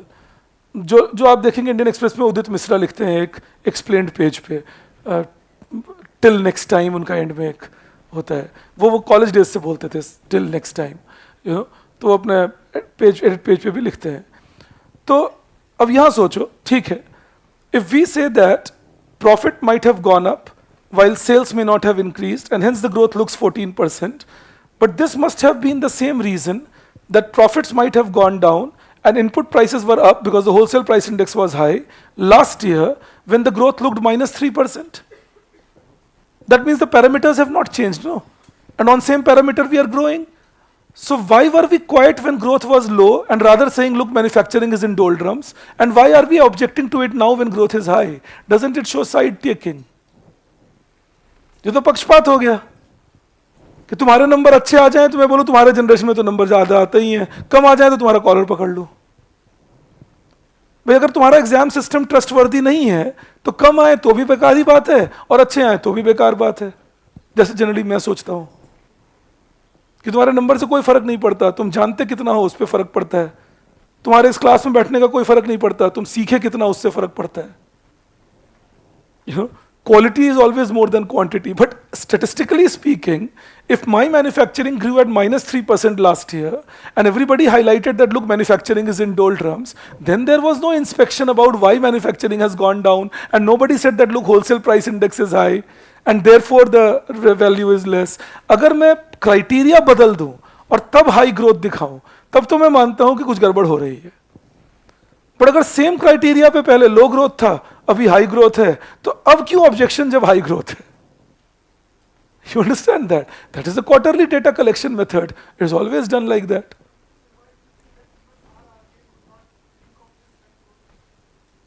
No, see, nobody could think of this high growth mainly because the growth has been a lot due to, thankfully, the impacts on exports being muted and the impact on investment being muted. All of us were expecting, including me, that exports will go down by a larger value because of high interest rate abroad and investments will go down because of muted consumption. None of the two happened, due to which growth remains high. Another plus that happened was more than proportionate capital expenditure by the government. That gives you a high growth today. You understand that? But again I repeat, do we introspect so much about how to negate is the word I'm using, a low growth data? कभी इतनी मेहनत आपने देखी है media में कि article लिखे जा रहे हो ये एक्सप्लेन करने को कि लो ग्रोथ आया है, चिंता की बात नहीं है, ये बस स्टैटिस्टिकल नंबर है, ये तो होलसेल प्राइस इंडेक्स ऊपर है, प्रॉफिट शायद लो हो गए हैं, प्रोडक्शन तो अभी भी हाई है. ये तो नहीं लिख के दिखाते.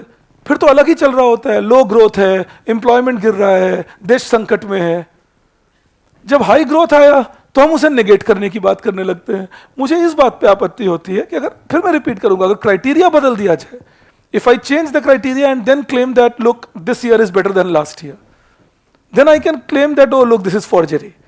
They're changing the criteria and showing it. But if it is the same criteria last year and same criteria this year, and last year if I was saying that look, all this is so bad and manufacturing looks negative, this year I should be happy that now it looks good.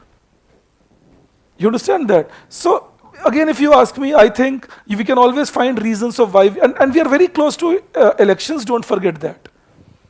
So people who will be ideologically motivated, both sides. तुम अश्विनी वैष्णव जी को सुन लो. आजकल तो वैसे भी सरकार believe करते हैं कि सुनने की जरूरत नहीं है, हम तो सस्पेंड कर देंगे बाकियों को, हम ही बोलेंगे हमारी ही सुन लीजिए. लेकिन अगर आप अश्विनी वैष्णव जी को सुनते हैं या जो हमारे चीफ इकोनॉमिक एडवाइजर हैं उनको सुनते हैं या इकोनॉमिक सर्वे पढ़ते हैं, तो वो कोई आर्ग्यूमेंट थोड़ा ही है, वो तो माउथ पीस हैं. ये भी सही है, ये भी सही है, ऐसा सही हो रहा है, वैसा सही हो जाएगा. कोई बाई चांस काउंटर आर्ग्यू कर दे, नहीं अगर ऐसा हो गया तो अरे नहीं, पेसिमिस्टिक मत सोचो. तो सरकार ऐसे बात कर रहे हैं, यू नो, और जो अगेंस्ट हैं वो फिर सारा, मे बी दोनों साइड एक दूसरे को बैलेंस करने के चक्कर में खुद आउट ऑफ बैलेंस जा रहे हैं। अब समझिएगा ये बात, दैट एक साइड को लगता है नहीं मेरी जरूरत से ज्यादा क्रिटिसिज्म हो रही है, अब मैं अपनी जरूरत से ज्यादा तारीफ करूंगा तो बैलेंस बनेगा, तो वो जरूरत से ज्यादा तारीफ कर रहे हैं। दूसरा साइड देखते रहे ये जरूरत से ज्यादा तारीफ कर रहे हैं अपनी, अब मैं जरूरत से ज्यादा क्रिटिसिज्म करूंगा तो बैलेंस बनेगा, वो जरूरत से ज्यादा क्रिटिसिज्म कर रहे हैं, मामला चल रहा है अपना। You understand? That's it goes like that. That is how the world we are living in at the moment. That is how it is. Fair enough. I mean, I think data को तभी शक करना चाहिए जब methodology गलत हो, या हमारा डेटा बिल्कुल ही कुछ ऐसा दे जाए जिसपे कि कोई हमें बाहर से बोले कि आपका डेटा फर्स्ट सा दिख रहा है। You know?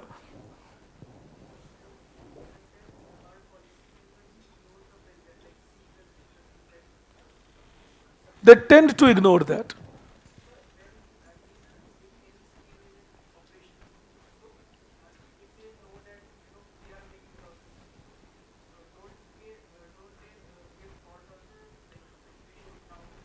No, because populism works better, no? You're telling your people, I am for it. I am for my country. I am doing something for the welfare of my people.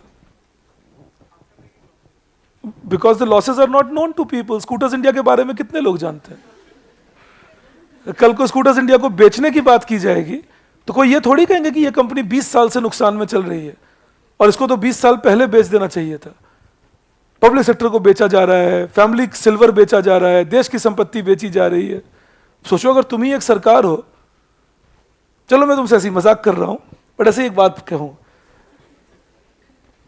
10th में 12th में graduation में हर जगह हमें भी तो पता ही है ना कि ज्यादा पढ़ेंगे तो ही ज्यादा नॉलेज आएगा, लेकिन हम मार्क्स ओरिएंटेड पढ़ाई कर रहे होते हैं ना, क्योंकि दुनिया तो हमें मार्क्स पे जज कर रही है, तो हमें लगता है नंबर आ जाए, जबकि हमें अच्छे से पता है कि सही तो वो है जब हम पढ़ें। आप में से जो लोग, और ये मैं आपसे बिना किसी लाग विदाग के कह रहा हूं, I am saying it without any emotions in my mind right now, but believe me, even the discussions I do with you in the class, you will be able to understand it or not understand it depending on your mental level at the moment, and I'm trying to upgrade it with the discussions. But if it is very degraded, you will not understand anything out of that discussion, and you may even feel, why is it happening? Then you will realize why it was happening only in the mains exam paper. आपके अगर कोई senior मुझसे पढ़े हैं तो वो आपको बोलते वो होंगे, ऐसा मुझे उम्मीद है कि मुझे भी बोलते हैं वो, कि उनकी बातें सुन लेना, बहुत कुछ बोलते हैं जो पेपर में आता है, लेकिन वो तो जब पेपर दोगे तभी पता चलेगा। लेकिन अगर अभी मान लो तुम्हारा दिमाग का लेवल थोड़ा कम है, नहीं समझ पा रहे, और दिमाग का ईगो इशू हाई है, समझना चाहता भी नहीं हो, तो फिर मन में क्या आएगा, नहीं नहीं मुझे यही सब रटवाओ, चलते रहो, इनके जो बेसिक एप्लीकेशन हो सकते हैं उसकी चर्चा भी मत करो, ये सब चर्चा मुझे ठीक से समझ नहीं आती और मैं समझूंगा भी नहीं। तुम बोलते हो बार बार कि मुझसे सवाल पूछो, लेकिन मैं नहीं पूछूंगा क्योंकि मुझे इसके लिए अलग से कुछ पढ़ना पड़ेगा, और ये सब करने नहीं आया हूं मैं यूपीएससी। और जैसे ही तुम ये सब करने नहीं आते तो जो सेकंड पेपर होता है उसमें धड़ाम से नंबर गिरते हैं। Second paper is all about your views about things happening around you. No matter how many readings and how many booklets I give you, you will have to sit down and frame your views. They will say what are they're asking you in that manner, that your thought process. तो अपने thought process को बनाने की कोशिश ये करो। लेकिन फिर मैं कहूँगा, बाई चांस अगर हमने रीडिंग बैकग्राउंड नहीं रखी तो हमारी समझदारी थोड़ी कम होती है, और अगर कम हो गई और बाई चांस हम उसमें नहीं पूछते टीचर से कि अच्छा सर इसका बेसिक और मीनिंग क्या है मुझे बताओ, तो रिजल्ट क्या होता है, हम इंटरेस्ट लूज कर जाते हैं। पर वो आपके स्ट्रक्चर की दिक्कत है जो आइडियली बन जानी चाहिए थी अगर तुम सारे रीडिंग्स पढ़े होते जो ग्रेजुएशन में तुम्हें दी जाती हैं। पर हमारा एग्जाम सिस्टम हमें बिल्कुल प्रेरित नहीं करता कि हम सारी रीडिंग्स पढ़ें, तो हम कैसे पढ़ेंगे उसको? The fault lies on all sides then. I mean मुझे याद है जब मैं रीडिंग्स पढ़ता था, बिब्लियोग्राफीज भी पढ़ लेता था बहुत बार जा जाके कॉलेज लाइब्रेरी में और दूसरे लाइब्रेरीज में, कि रीडिंग्स के जो एक्सटेंशंस थे कि वो कहते थे ये हमारे रेफरेंस हैं, तो मैं पढ़ता था जाके कि ये रेफरेंस क्या थे देखें। तो बहुत सारे मेरे ही दोस्त मुझ पर बहुत हंसते थे, और वो सही थे क्योंकि उनको लगता था भाई नंबर लाना है, नंबर आ ही जाएंगे, क्यों इतनी ज़्यादा ये मशक्कत कर रहा है। नंबर मेरे फिर भी आ ही जाते थे, लेकिन वो नंबर जानने के बाद आते थे क्योंकि मुझे एकेडमिक्स में जाना था, तो आज आपके सामने इज्जत से बात कर पाता हूं। लेकिन अगर मैंने भी वैसे ही पढ़ाई कर ली होती, कैसे काम निपटा लें, तो आप देखेंगे बहुत लोग यूपीएससी मार्केट में है, रमेश सिंह सर की किताब में लिख देते हैं वो, और उसको कॉपी करके नेक्स्ट आईएएस की बुक में मेरे आरएस ने वहां लिख दिया, जिसको मैं करेक्ट करता रहता हूं जीएस क्लास में, that high inflation will lead to currency, high inflation will lead to high exports. You know what is the mistake in that? Ramesh Singh sir की किताब में है ये, वो लिखते हैं high inflation leads to high exports. उनकी गलती भी नहीं है, वो पीएचडी तो है लेकिन सोशियोलॉजी में, किताब इकोनॉमिक्स की लिखी उन्होंने, तो उनके बेसिक्स हिले हुए हैं। वो 20 साल से इकोनॉमिक्स पढ़ा रहे हैं यूपीएससी के लिए, तो किताब लिख सकते हैं। क्या बेसिक्स हिले हुए हैं? High inflation implies my exports become less and due to that my currency depreciates, and high inflation cannot lead to high exports in spite of nominal depreciation of currency, because there will still be real appreciation because of high inflation. पर ये तो तब समझ में आएगा ना जब economics पढ़े हो और ध्यान लगा के पढ़े हो। नहीं तो इंट्यूशन पे लगता है, अच्छा हाँ इन्फ्लेशन में करेंसी डिप्रिशिएट करती है, और करेंसी डिप्रिशिएट करती है तो एक्सपोर्ट बढ़ता है, चलो लिखते हैं। और पढ़ने वालों को भी पढ़ते हुए लगता है वाह क्या लॉजिक लगाया इन्होंने। इसीलिए मैं आपसे हमेशा कहता हूं और फिर रिपीट करूंगा that even to do jazz, rap, rock and roll, you need to know your classical well. Unless you don't know your classical well, you cannot do your jazz, rap and rock and roll. What I was discussing with you all this is jazz, rap and rock and roll. But I need to know my classical well. You know, if I don't know it well, I won't know my applications. तो classical पे ध्यान लगाओ, ज़्यादा ज़रूरी है। वो सीख जाओगे तो jazz, rap, rock and roll तो आसान है, तो कभी भी कर लोगे। You know, लेकिन क्लासिकली हमारा वीक रहता है, और लगता नहीं अब मैं कुछ जैज करूँ, कुछ इंडियन इकोनॉमी की बात हो जाए, मैं भी। और कभी कभी क्या होता है आपके साथ ही अब होगा, इसलिए चेतावनी दे रहा हूं, I am warning you because it will happen with you. Now you are 8-9 months into UPSC preparation, you will find people who don't know about many things about which you know, and you will tend to intellectually dominate them, and you will start getting a nice satisfaction within. मैंने अपनी बात prove कर दी, क्योंकि वो आपसे कम जानते हैं। But it's like India beating Zimbabwe, आपसे कम जानते हैं इसीलिए आप बता पाए वो बात। तो हमेशा कोशिश करनी चाहिए अपग्रेड करने की, कि ठीक है जो मेरे बराबर जानते हैं, मुझसे बेहतर जानते हैं, उनको छेड़ दें एक बार और उनको बोलने दें। वो बोलेंगे, मैं सुन लूंगा, तो मेरा ज्ञान और बढ़ गया फिर उससे। मैं आपसे बस अपना ट्रिक शेयर कर रहा हूं, ये मेरी हरकत आज तक है। जिनको मैं मानता हूं मुझसे ज़्यादा जानते हैं या मेरे बराबर जानते हैं, मैं उनके सामने ज़्यादा बोलता हूं, उनको बोलने देता हूं। Share all your wisdom with me, I am willing to accept everything around, दे दो मुझे और जब जानता हूं कोई मुझसे कम जानते हैं, तो उनको कहता हूं मेरे क्लासरूम में आ जाओ, तो मैं पैसे लेके पढ़ाता हूं। Anyways, joking on the last part, but keep these things in mind. All right, coming to this now, these are my issues connected to strategic trade policies that we can achieve. Now I am taking you into the next part of discussion. Export subsidy पे भी आपके notes में सारी बातें हैं, तो मैं आपको कुछ लिखवा नहीं रहा, और वैसे भी इनको बस इंग्लिश में एक्सप्लेन करना होगा आपको अगर क्वेश्चन आता है तो। ऑलराइट, बस एक बात अपने नोट्स में ही ऐड कर लो या अपनी कॉपी में ऐड कर लो। I don't remember whether it is in your notes और not, so I am not taking the chance. With export subsidy you write just one thing, मैं कंप्लीट कर लेता हूं फिर मुझे पूछ लेना। The terms of trade also, the terms of trade also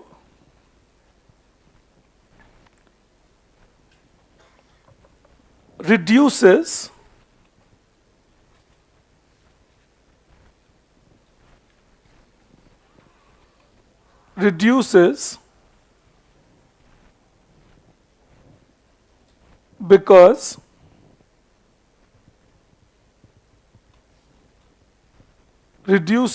because export price will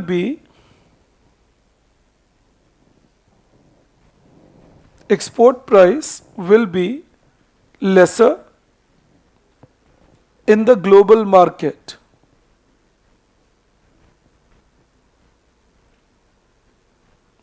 Okay, Parth asks me a question that why can't they pass on the subsidy to the domestic market? They cannot, because the subsidy is given on export. So the idea is I am selling more, getting more money only when I export more. So I know that the opportunity cost of selling in the domestic market is foreign market sale. So if the opportunity cost of selling in the domestic market is foreign market sale, I will not be selling in domestic market for anything less than what I sell in the foreign market, whether demand is elastic or inelastic. It doesn't matter. All right. Finally, think in terms of opportunity cost. All right. That is how you should be thinking about. All right. And they cannot reduce the price for domestic consumers, I repeat, because of the higher price they get in the foreign market. Parth and Deshari, I hope you got your answer. Okay. That's sad, Karan. I'll ask him to correct that. Yes, more assembling is taking place in India, but assembling is creating value addition, no? That is the aspect part. Because assembly work also generates linkage effect. Deshari, I'm answering your question there. Okay.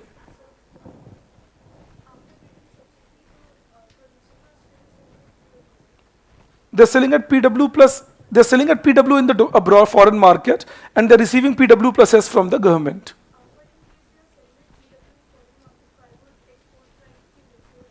No, no, please understand this.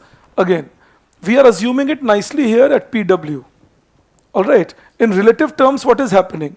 I am selling larger volume at the price PW.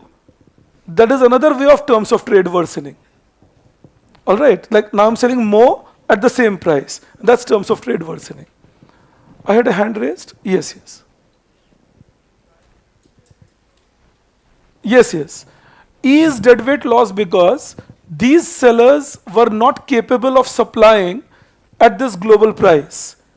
But because they got this subsidy, what did they become capable to supply? And therefore E becomes the deadweight loss. So these are less efficient people supplying to the market. End of the day, at a cost of higher subsidy, you know, I'm creating returns for the seller at the cost of a higher subsidy bill. Because they are getting a subsidy from the government. That is why they can do that. So the cost of subsidy is higher than the gain to the seller. All right, that is the idea. There's one more question I am asked, that why do we distinguish between E and K? Because E represents PW and PW plus S difference. K is the idea below that, which makes no impact on welfare. Okay, let's see this. Yes, yes.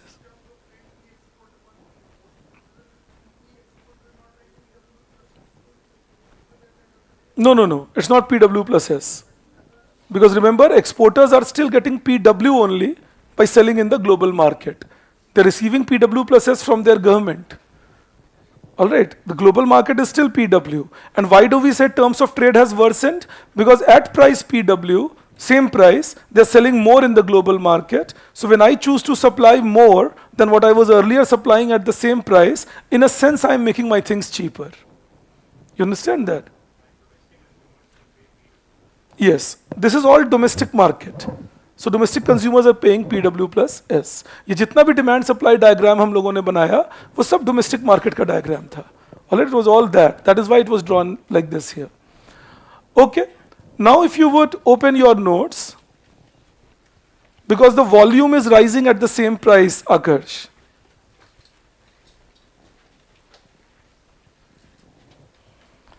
In your notes, if you could reach page number 25. Trade as an engine of growth. Trade as an engine of growth. Okay, this is again a discussion in your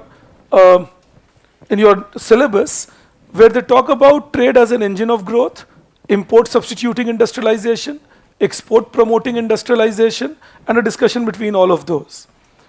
अब पहले मेरी बात समझ लेना, you will be able to understand the connect between the two. All right, see, it all started in the 18th, 19th century, especially 19th century, and 20th century beginning, when America, Brazil, South Africa, Argentina, Australia, all these countries started growing. I can believe everybody is alive listening to me. All right, please do remain that. Okay, so when it all started with America, Brazil, Argentina, South Africa, Australia, interacting with Europeans, selling in the global market, all right, and becoming rich. That was the idea of trade being an engine of growth. कि वहां से ये theory आनी शुरू हुई कि जो country आज गरीब है, अगर वो एक्सपोर्ट करते हैं, then export is that engine of growth and trade can give them prosperity. This theory remained very popular till the middle of 20th century or beginning of 20th century. Then the world wars happened, etc., etc. And then there were newly developing economies like say an India or say a South Korea and so on. Then trade pessimistic policies started coming in. There were typical policies which were called Prebisch-Singer hypothesis. Alright, ये trade pessimistic policies थे, जैसे Prebisch-Singer hypothesis.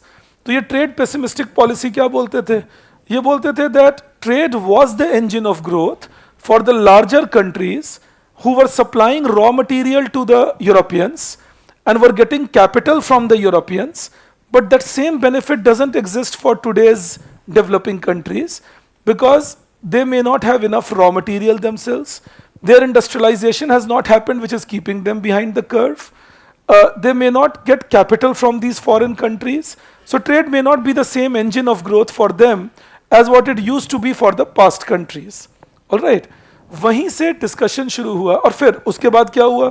By 1960s, the Prebisch-Singer hypothesis and import pessimism was getting empirical challenge with the growth of East Asian tiger economies like Hong Kong, Singapore, South Korea and Taiwan, and then later on Malaysia, Indonesia, Thailand and so on.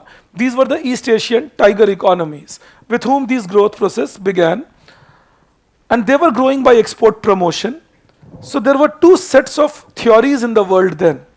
One which said that growth should be planned by import substituting industrialization, and the other which said growth should be planned by export promoting industrialization. And this is the discussion and debate, the premise on which we are. अभी भी बहुत लोग कभी कभी कहते हैं protectionism में चले जाओ, जैसे मैंने कहा कि हमारे सरकार को लोग इसके आगे नहीं सिखाते.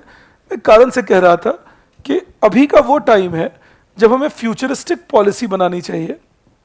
We should think future and think about policy making which can give us returns 10 years, 5 years later, like we are doing in green energy, like we are doing in infrastructure development. But when it comes to industrial production, we are somehow still stuck up in that subsidy and protectionism situation rather than doing the structural reforms. अभी भी हम structural reform का हिम्मत नहीं करते. अभी कहते हैं सब्सिडी ले लो, अच्छा प्रोटेक्शन कर देते हैं, इंपोर्ट टैक्स बढ़ा देते हैं. So this is also 1970s kind of thinking. Because today is the time when we should go for aggressive labor market reforms, land acquisition reforms, intellectual property right reforms. We should aggressively go for environmental laws which are good enough.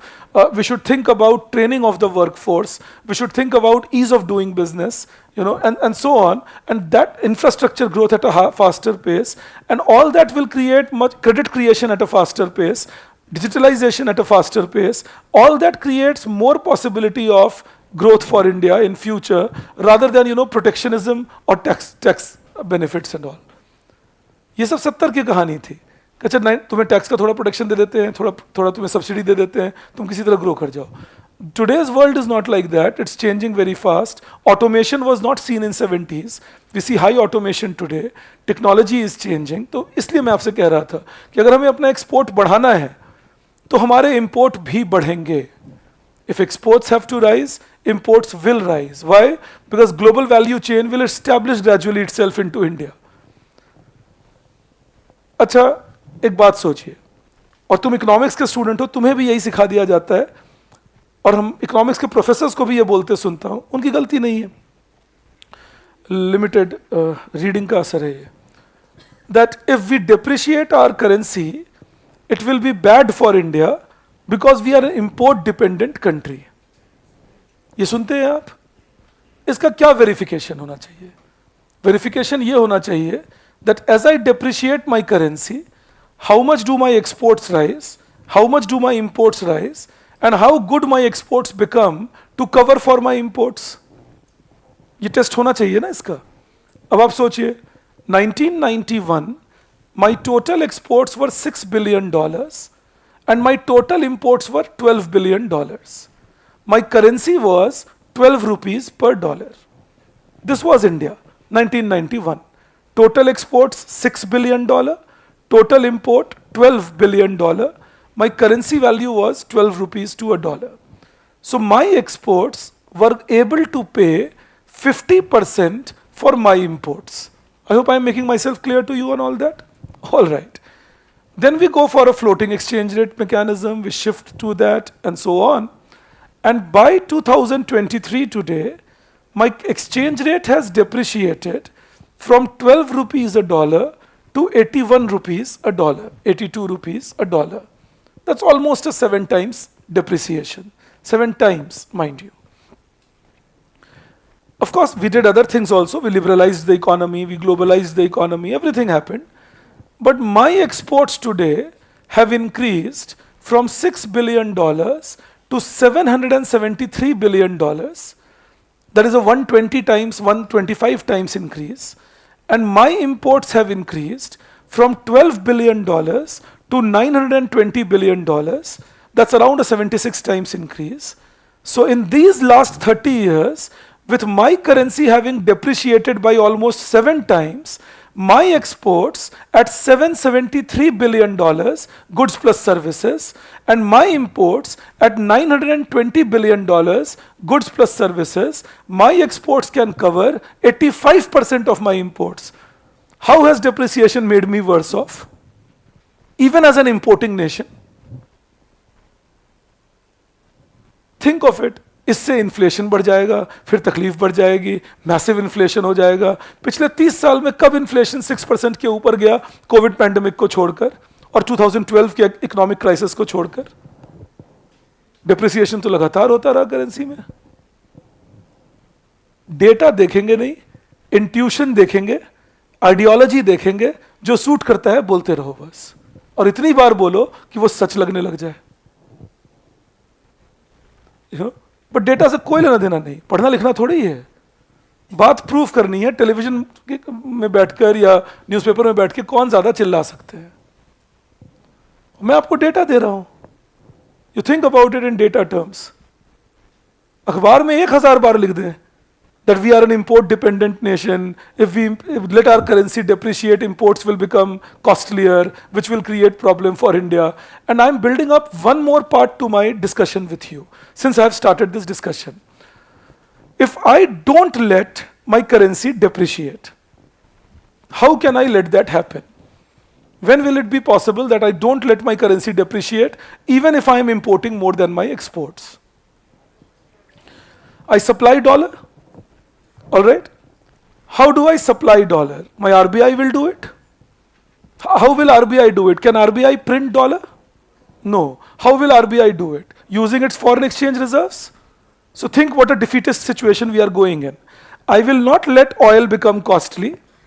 I will not let imports become costly by supplying my foreign exchange reserves, trying to make sure they don't become costly. In the process, since I am not letting them become costly, their demand keeps high, due to which there is more import in my country, putting more pressure on me, for depreciation of currency. Since I am not letting my currency depreciate, even though it is knocking for depreciation, my exports are becoming uncompetitive. So more and more people are not buying my commodity, and my people are buying more of my domestic foreign commodity. Finally, one day I will have to depreciate my currency, or I will go bankrupt foreign exchange wise, because I will spend all my foreign exchange in keeping it artificially low. Why do we want to face another happy 1991? Why do that? उससे अच्छा import price थोड़ा बढ़े, लोगों को भी पता चले कि पंखा चला के कपड़े नहीं सुखाएं. एसयूवी में लॉन्ग ड्राइव लॉन्ग हो लेकिन पैसा ज़्यादा देना पड़ेगा, गैस के चूल्हे पे पानी गर्म ना करें, ये तो प्राइस का ही धक्का से पता चलेगा ना। सोलर एनर्जी लगा लें अपने घर में भी। और सरकार का क्या काम होना चाहिए? सड़क पे पॉट होल्स कम हो ताकि एनर्जी का वेस्टेज ना हो, मैकेनाइजेशन फास्टर हो इंडस्ट्रीज की ताकि एनर्जी का वेस्टेज ना हो, efficiency with respect to proper technological growth अच्छा हो ताकि एनर्जी का वेस्टेज ना हो। सरकार ये सपोर्ट दे सकते हैं। सरकार ये सपोर्ट थोड़ी करेगी नहीं मैं आर्टिफिशियली प्राइस लो रखूंगा। सोलर पैनल्स इजीली अवेलेबल हो, इंस्टॉलेशन चार्जेस लो हो जाएं, ज्यादा लोग ट्रेन कर दिए जाएं ताकि मेंटेनेंस रिपेयर की दिक्कत ना हो, making it easier for people to shift from one source of energy to another, at least replace it tentatively for some amount. And that is what you call a part of structural reform. नहीं तो दिन रात रोते रहिए कि मेरा energy bill high है, मैं इंपोर्ट नहीं होने दूंगा, इंपोर्ट नहीं गिरने दूंगा प्राइस, एनर्जी बिल बढ़ जाएगा, और तो कितने दिन रोकेंगे इसको। और सबसे मजे की बात यह है कि हम सबको पता है, all of us know that oil और fossil fuel is a non renewable resource with a given amount of presence. One day it will get over. Do we believe that we should wait till one day when it gets over and then start reforming? So we got to give the right signal to the market. दिक्कत है तो है भाई, अब बढ़ रहा है price, हमारे यहाँ नहीं है ऑयल। और फिर मैं रिपीट करूंगा, उसको मैनेज करने के तरीके होने चाहिए।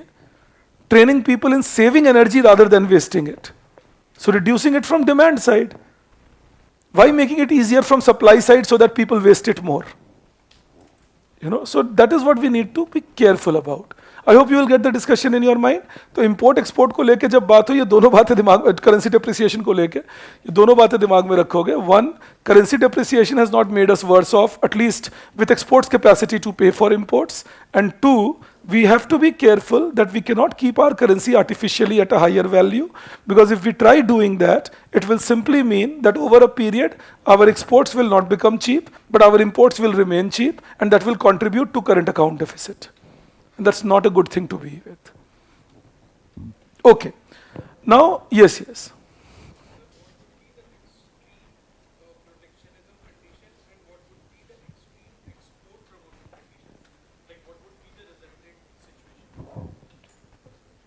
Extreme.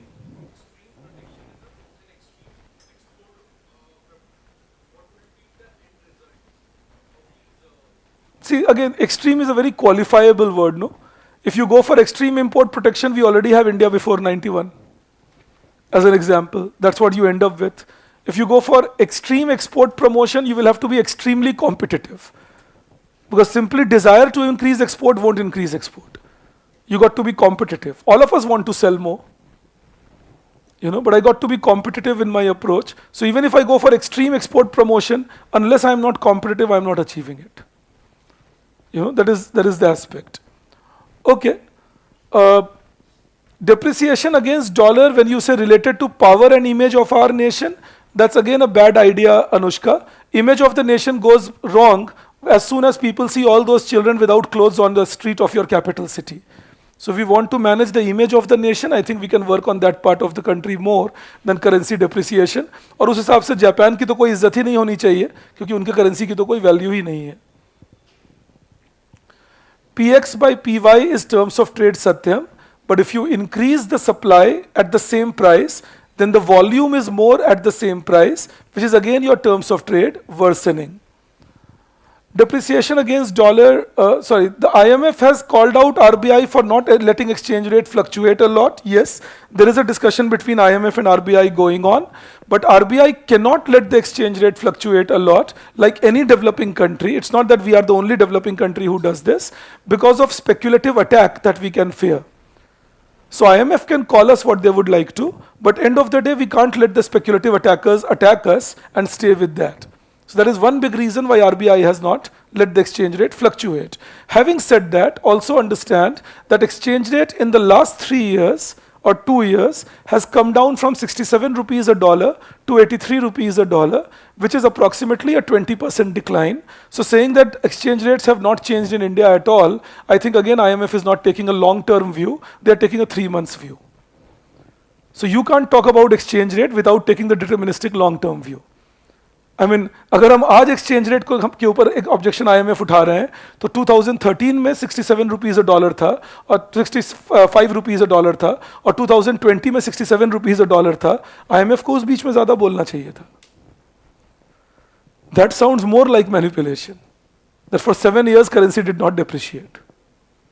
The last 3 years we have depreciated by 20 odd %, and then saying that you are not letting your currency depreciate, I think they are beating on the wrong bush.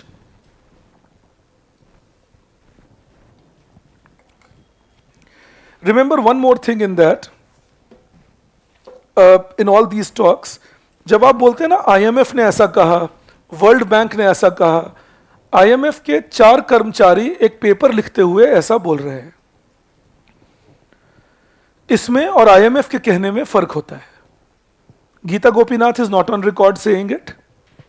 Understand it like that. She is the chief economist IMF.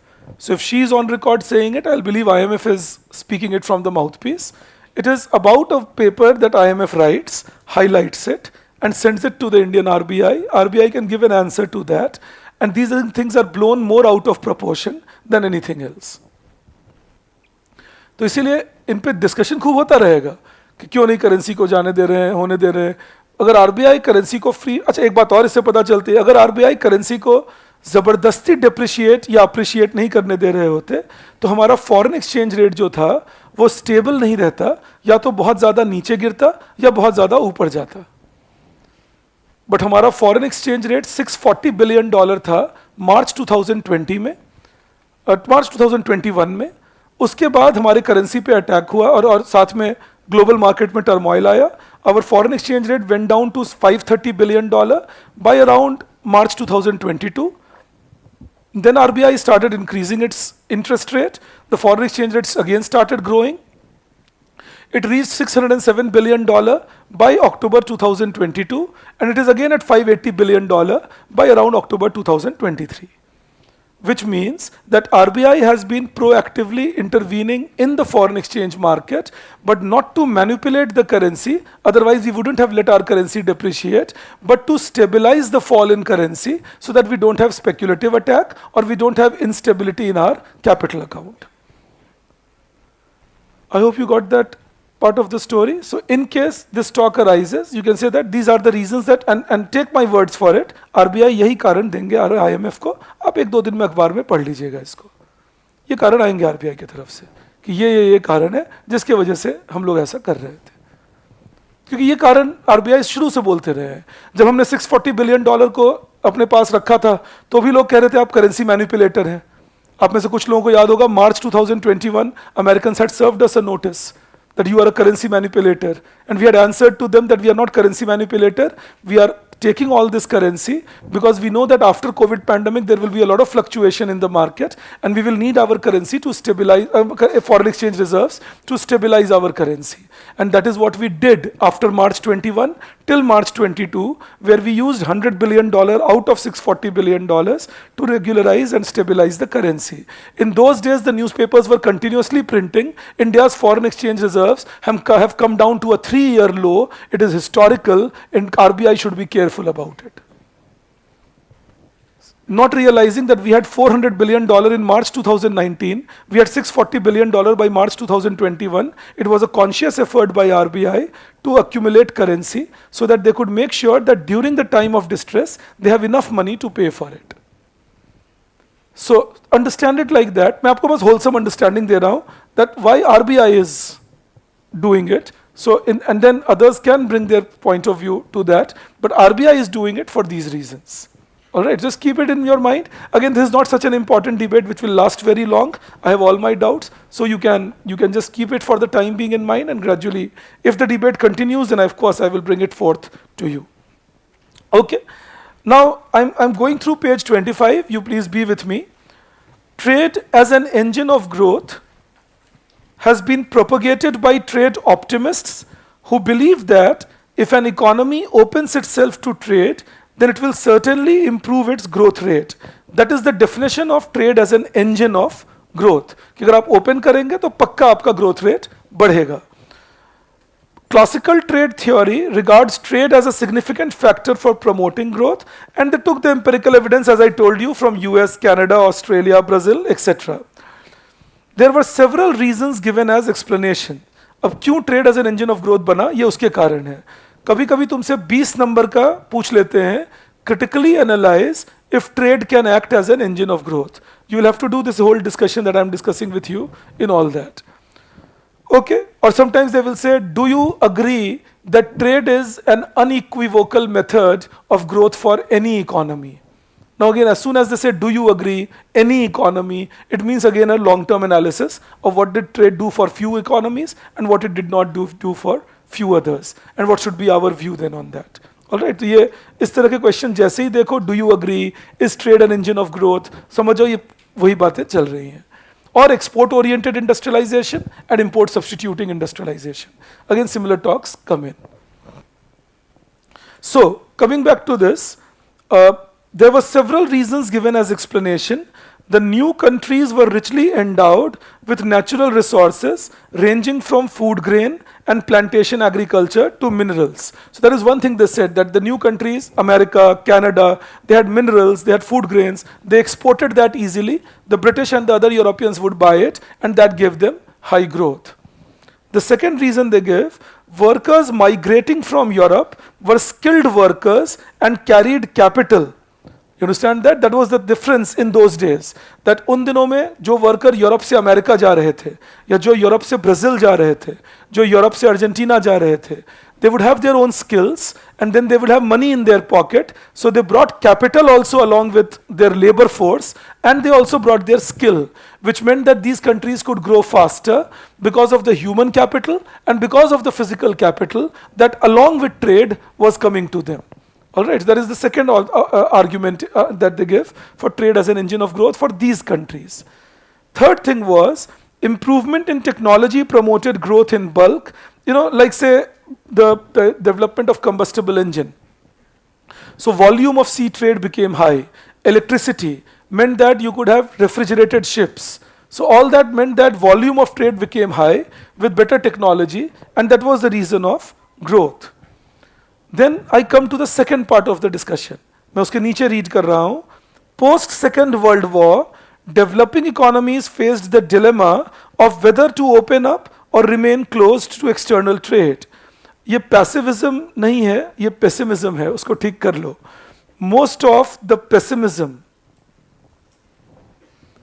alright, वो pessimism नहीं है, pessimism है. Most of the pessimism with respect to export-led growth was based on Prebisch-Singer hypothesis, which opposed openness on following points. So Prebisch-Singer hypothesis had its own theory. Their first thing was, most developing nations export primary commodities and import manufactured products. So they said this will destroy your domestic manufacturing. If you don't protect your country and keep exporting your raw materials abroad, then your raw materials will be used by the foreigners, they will produce more manufacturing, they will be better off, and you will be worse off. So your domestic manufacturing will never grow. That was one thing they said for discouraging export-led growth. Second thing they said, income elasticity of demand for food and raw material is less than 1. So they said that even if developed economy becomes richer, they will not import more and more of your product because their elasticities will become is less than 1. So their demand will proportionately grow lesser. Generally trade as an engine of growth में क्या कहा जाता है? As my country becomes rich, I will buy more from you. As your country becomes rich, you will buy more from me, and both of us will complement each other and grow together. Prebisch-Singer were saying that as developed countries become richer, they will not buy much more from developing because the income elasticity of necessities is less than 1. So they will have no business buying more from the developing countries. So the gains from trade won't come as much as what theoretically it seems it will. The third thing they said was, development of synthetic substitutes and improvement in technology will reduce the demand for import of developing countries. They gave examples like indigo, they gave examples like jute products. They said जैसे polythene आ गया, जैसे artificial colors आ गए, तो जो developing country के exports होते थे, जैसे इंडिगो एक्सपोर्ट होता था या जूट प्रोडक्ट्स एक्सपोर्ट होते थे, वो डेवलप्ड कंट्रीज ने लेना छोड़ दिया. So similarly as technology becomes better off, the developed countries will stop taking commodities from developing countries and they will be left with no market then. Alright, that was the argument by Prabir Singh. Come again. Jagdish Bhagwati is immeasurizing growth. Yes, yes. Then next was that there were the developing countries today means after Second World War, may not be as richly endowed and may not have as many natural resources like the initial economies. Remember, the initial economies was USA, Canada, Australia, big areas, lot of minerals and so on, lot of cultivation capacity. But the new developing economies could be a Zambia. The new developing economy, Zambia में तो फिर भी diamonds हैं या iron ore है. New developing economy could be something like a Lesotho. New developing economy can be Cote d'Ivoire. New developing economy can be a Suriname. You know, तो ये वो countries हैं जिनके पास कुछ है ही नहीं, ये बेचेंगे क्या? You know, तो उनको बोला कि natural resource बेच के भी नहीं grow कर सकते, इनकी ये हालत है. All right. And then there was the fifth point. The flow of capital to developing economies with poor infrastructure will be limited, because they said that earlier even the capital would migrate, but now the capital is not coming to the developing economies, and that means that you will not have capital account surplus to manage your current account deficit. Alright, you don't have capital account surplus for long-term growth to manage your current account deficit. Always remember this, India and China are not typical developing economies. We are exception to developing economies. हम typical developing economies नहीं है. हमारे यहाँ industrialisation तगड़ा है, India में भी, और ये 91 के पहले की भी बात है. That there were good enough industries in the country, people had decent education, the infrastructure was decently developed. So we are unlike what a typical developing country looks like. All right. So never confuse that अच्छा India मतलब developing country. India अपने आप में homogeneous नहीं है ना. So there's a heterogeneous India. A typical developing country would look more like say Bihar in India और eastern Uttar Pradesh in India. ये एक टिपिकल डेवलपिंग कंट्री की निशानी है. वैसे दिखते हैं डेवलपिंग कंट्री कि कुछ लोग खूब पढ़े लिखे होंगे और मेजॉरिटी बिल्कुल अनपढ़ रहेंगे. कुछ जगहों पे सड़क बहुत अच्छी बनी रहेगी, बड़े बड़े मॉल्स बने रहेंगे, और कुछ जगहों पे गड्ढे होंगे, स्कूल भी ठीक से नहीं चल रहा होगा. So this is a typical developing country that you would see where there is a lot of duality. I hope you recall the word duality. Two extremes present at the same place. And the good ones will be less and far and few between, but the average and the below average ones will be huge in number. All right, that is the developing country we are looking at, typically speaking. So India, China, Malaysia, Indonesia, they are not typical developing countries. Keep it in mind. Okay.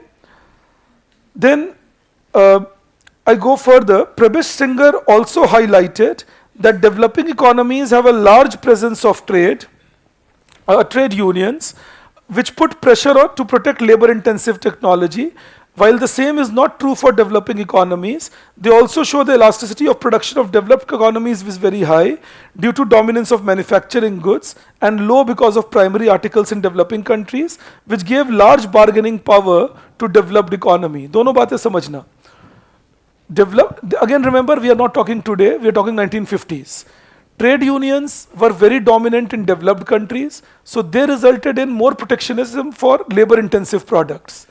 They were not so dominant in developing countries, which meant less protection for labor in developing country. So workers in developing country won't be as better off with trade as those with developed, and developed won't buy as much from you as what you would sell to buy from them.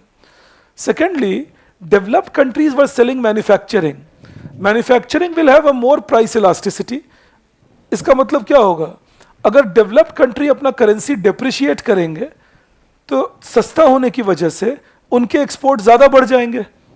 Developed countries are selling manufacturing to you which are more elastic. So if they depreciate their currency because of the price falling, they will easily be selling commodities to the developing countries.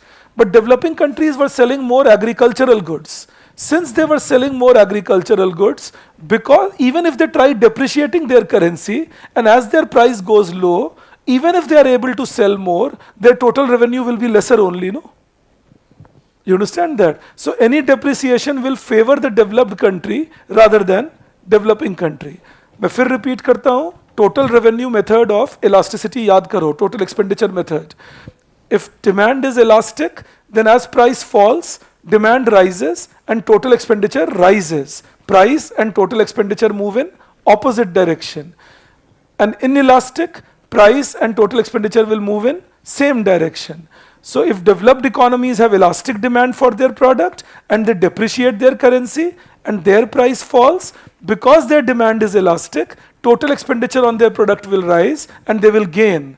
But for developing economies, even if they try depreciating and growing, since their demand is inelastic, they are selling agricultural goods, total expenditure on their product will fall. And so Prabir Singer said, you don't gain from trading.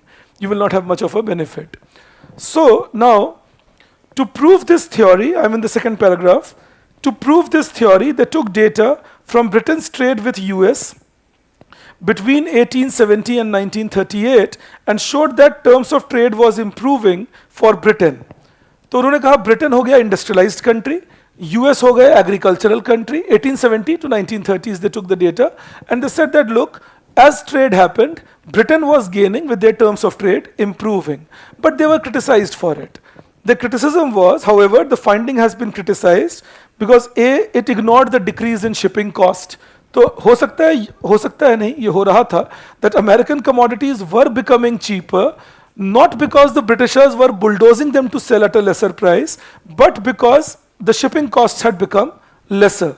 So the import values looked lesser. Second, improved quality of manufacturing.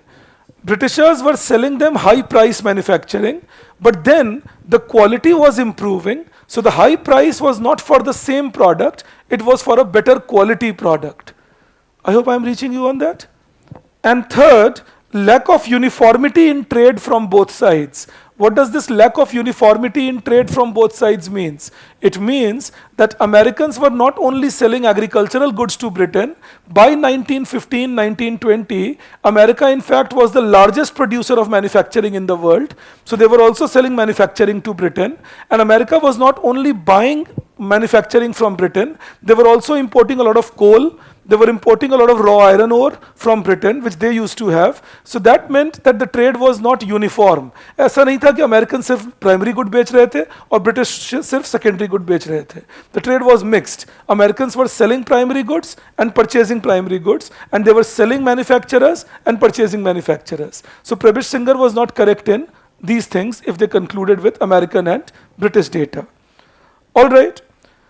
Then they said, post-Second War, the choice of foreign trade policy, okay, I will stop on that because this is a new discussion that starts. To be honest to you, मुझे लगा था मैं आज यहीं तक ख़त्म कर पाऊंगा, तो बाकी की चीज़ें मैं आपको एक्स्ट्रा ही आज के लिए बता रहा था.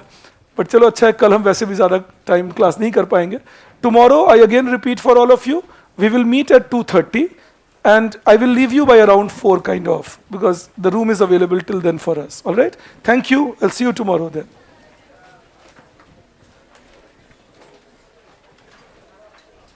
Yes, you are correct, Tanvi, about lack of information. Japan की करेंसी की वैल्यू नहीं है क्योंकि उन्होंने ज़रूरत से ज़्यादा शुरू में ही डिप्रिशिएट किया ताकि वो एक्सपोर्ट बढ़ा सके. God bless you. God bless you.